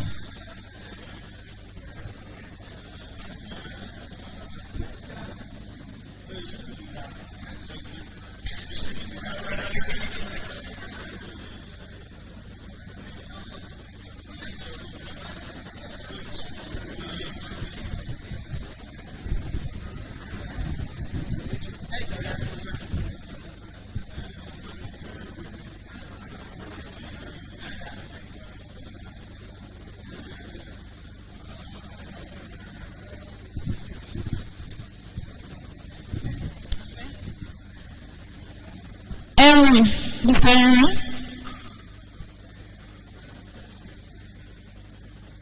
Shatia.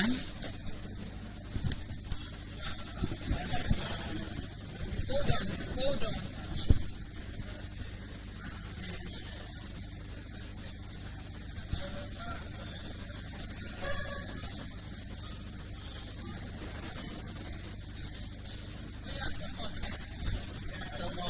Ambrose.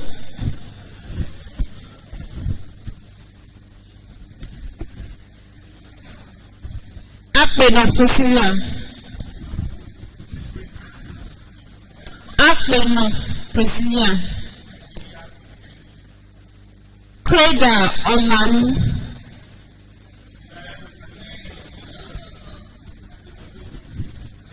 Oseni Christopher.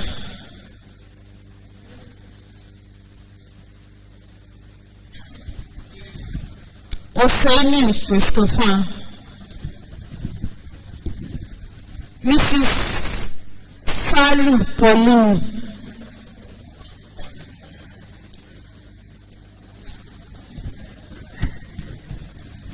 Julius Dingban.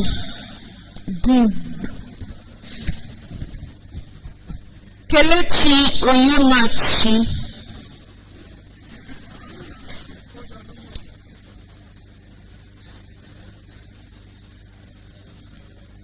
What's the name?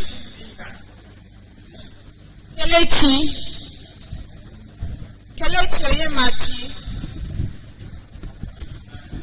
Taiwo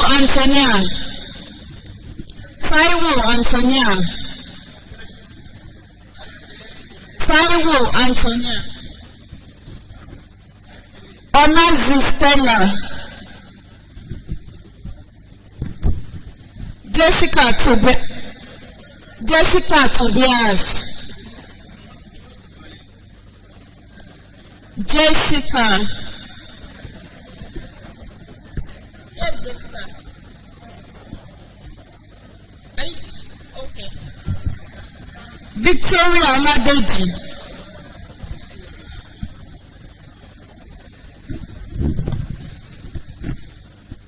Oseni Christopher.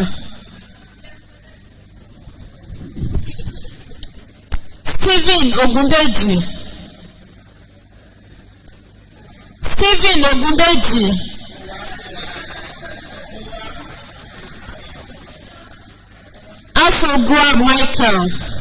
Asogua Michael.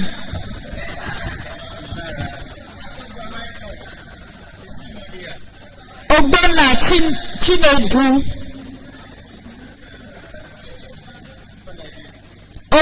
Chinedu.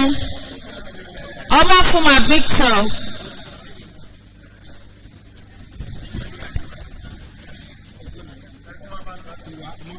Extra Gladys.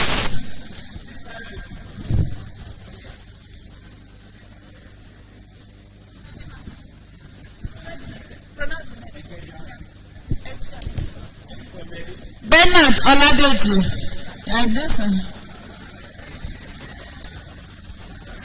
Joaquin Echelionu.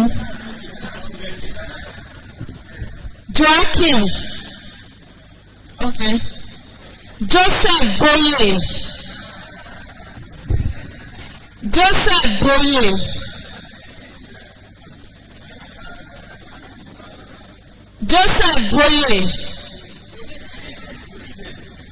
Kò lè gba certificate kúrò mi báyìí tí o ti sọ.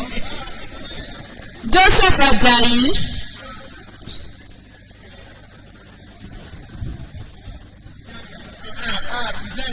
Iwebuna Sarah.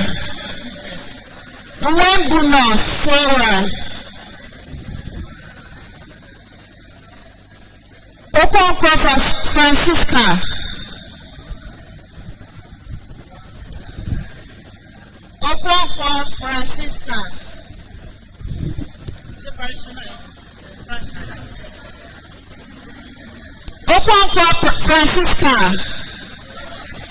God's time.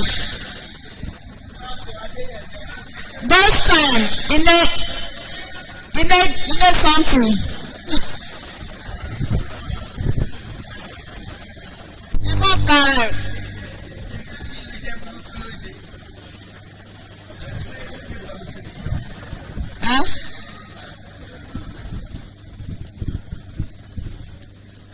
Eunice Anene.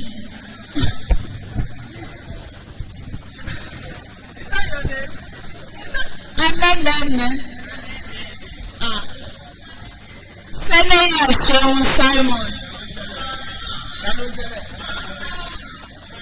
Adesida Richard.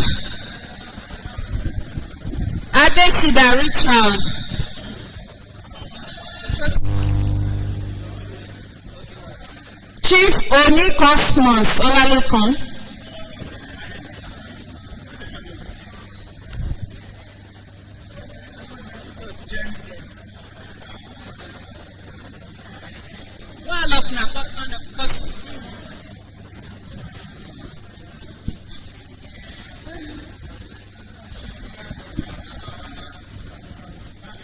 Ambassador Idi Tusidawumi.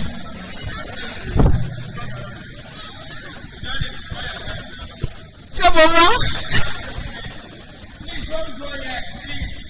Listen to the foundation of please. Oh, what?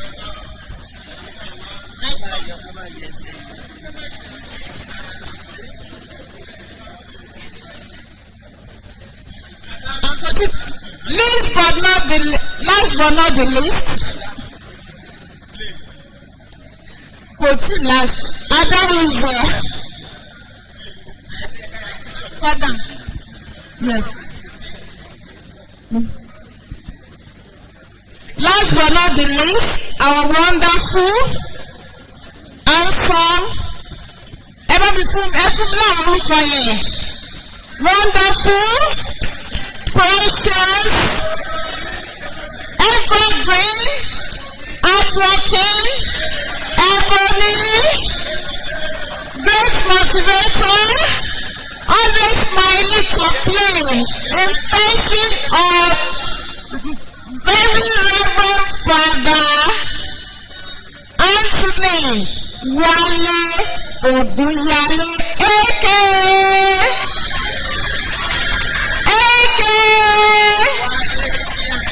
Thank you, Father, for everything. We love you. May the Lord continue to bless and strengthen you through Christ our Lord. Please, tomorrow we are inviting you all to the cathedral. All the media team, you are invited at the cathedral. That is where we are going to have the grand finale. It's going to be many, no stress. So tomorrow by 10 a.m. we will be at the cathedral with the Archbishop to celebrate the grand finale. Please be there, you are all invited. Please, we are going to have a group photograph now, please.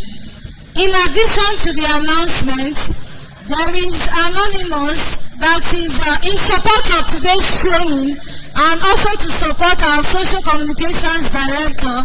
He is taking people that are going towards Mokola and Challenge houses for free. So there is a bus outside.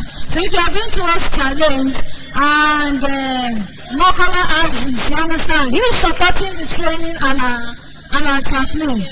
So after the group photograph, 1 or 2 persons will give us feedback, then we'll have a vote of thanks. Group photograph, please, can we come forward?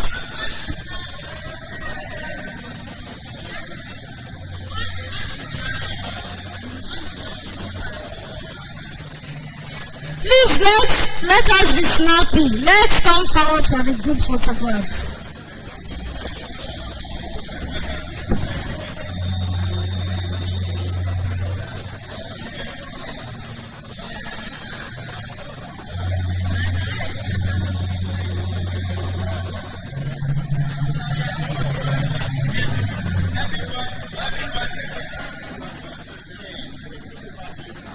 I want to stay beside you.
thanks, right?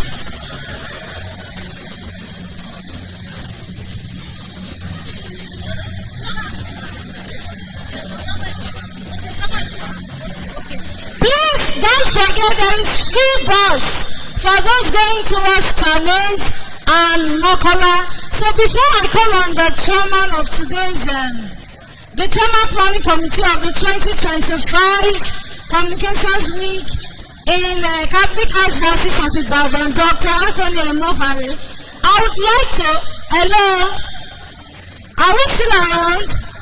Okay, so before I call him to come give vote of thanks, I actually want to acknowledge somebody that have, they said you should give honor to whom honor is due. So I would like to credit Mr. Peter Ahaneku. If it were not to be him, I won't be here today. He's actually the one that introduced me to the Catholic Nuclear Practitioner Association of Nigeria during my undergraduate days in the University of Ibadan. I think 2009. So Mr. Peter Ahaneku, thank you very much for the opportunity. So Dr. Mohara, please vote of thanks.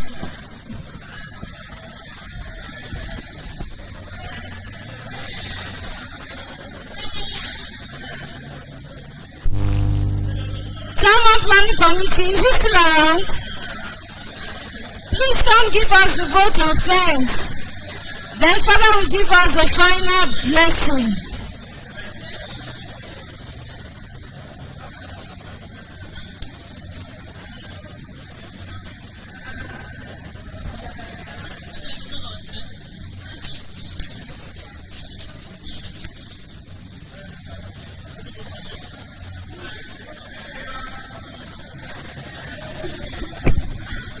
While the picture is being taken, I want to, on behalf of the Director of Communications, Kayan Akampan, I want to appreciate all of you for this turnout. And I want to pray, and I want to see that the training of today, I want to see most of right up among from you from different parishes and put it under the platform. While thanking you, while appreciating the Director of Commission for giving us the enablement and His grace, the local ordinary, Archbishop Gabriel Ojeleke Adeguri, for giving us the fund to carry out the exercise. We are calling on you to please come up tomorrow at the grand final. Tomorrow we are going to wine and dine together after the blessing of the tools by His grace. We are moving straight to the Cathedral Hall. Media executive for other parishes are joining us, so we are all expected to be here. So we want to thank you. Tomorrow is our day, celebration of all of us. So that's why we want all of you to be here. The message of His Holiness Pope will be presented by His grace and the blessing of tools and all of us. So thank you all and wish you safe journey back to your destination. If you are going towards Okeado Challenge, please, there is a bus outside. Okeado. If you are going towards Okeado, there is a free bus. Sam.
Father, final blessing.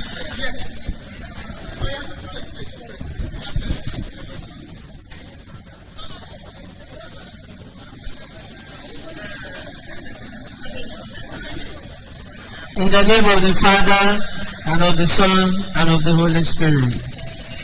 In the name of the Father, and of the Son, and of the Holy Spirit. We fly to your patronage.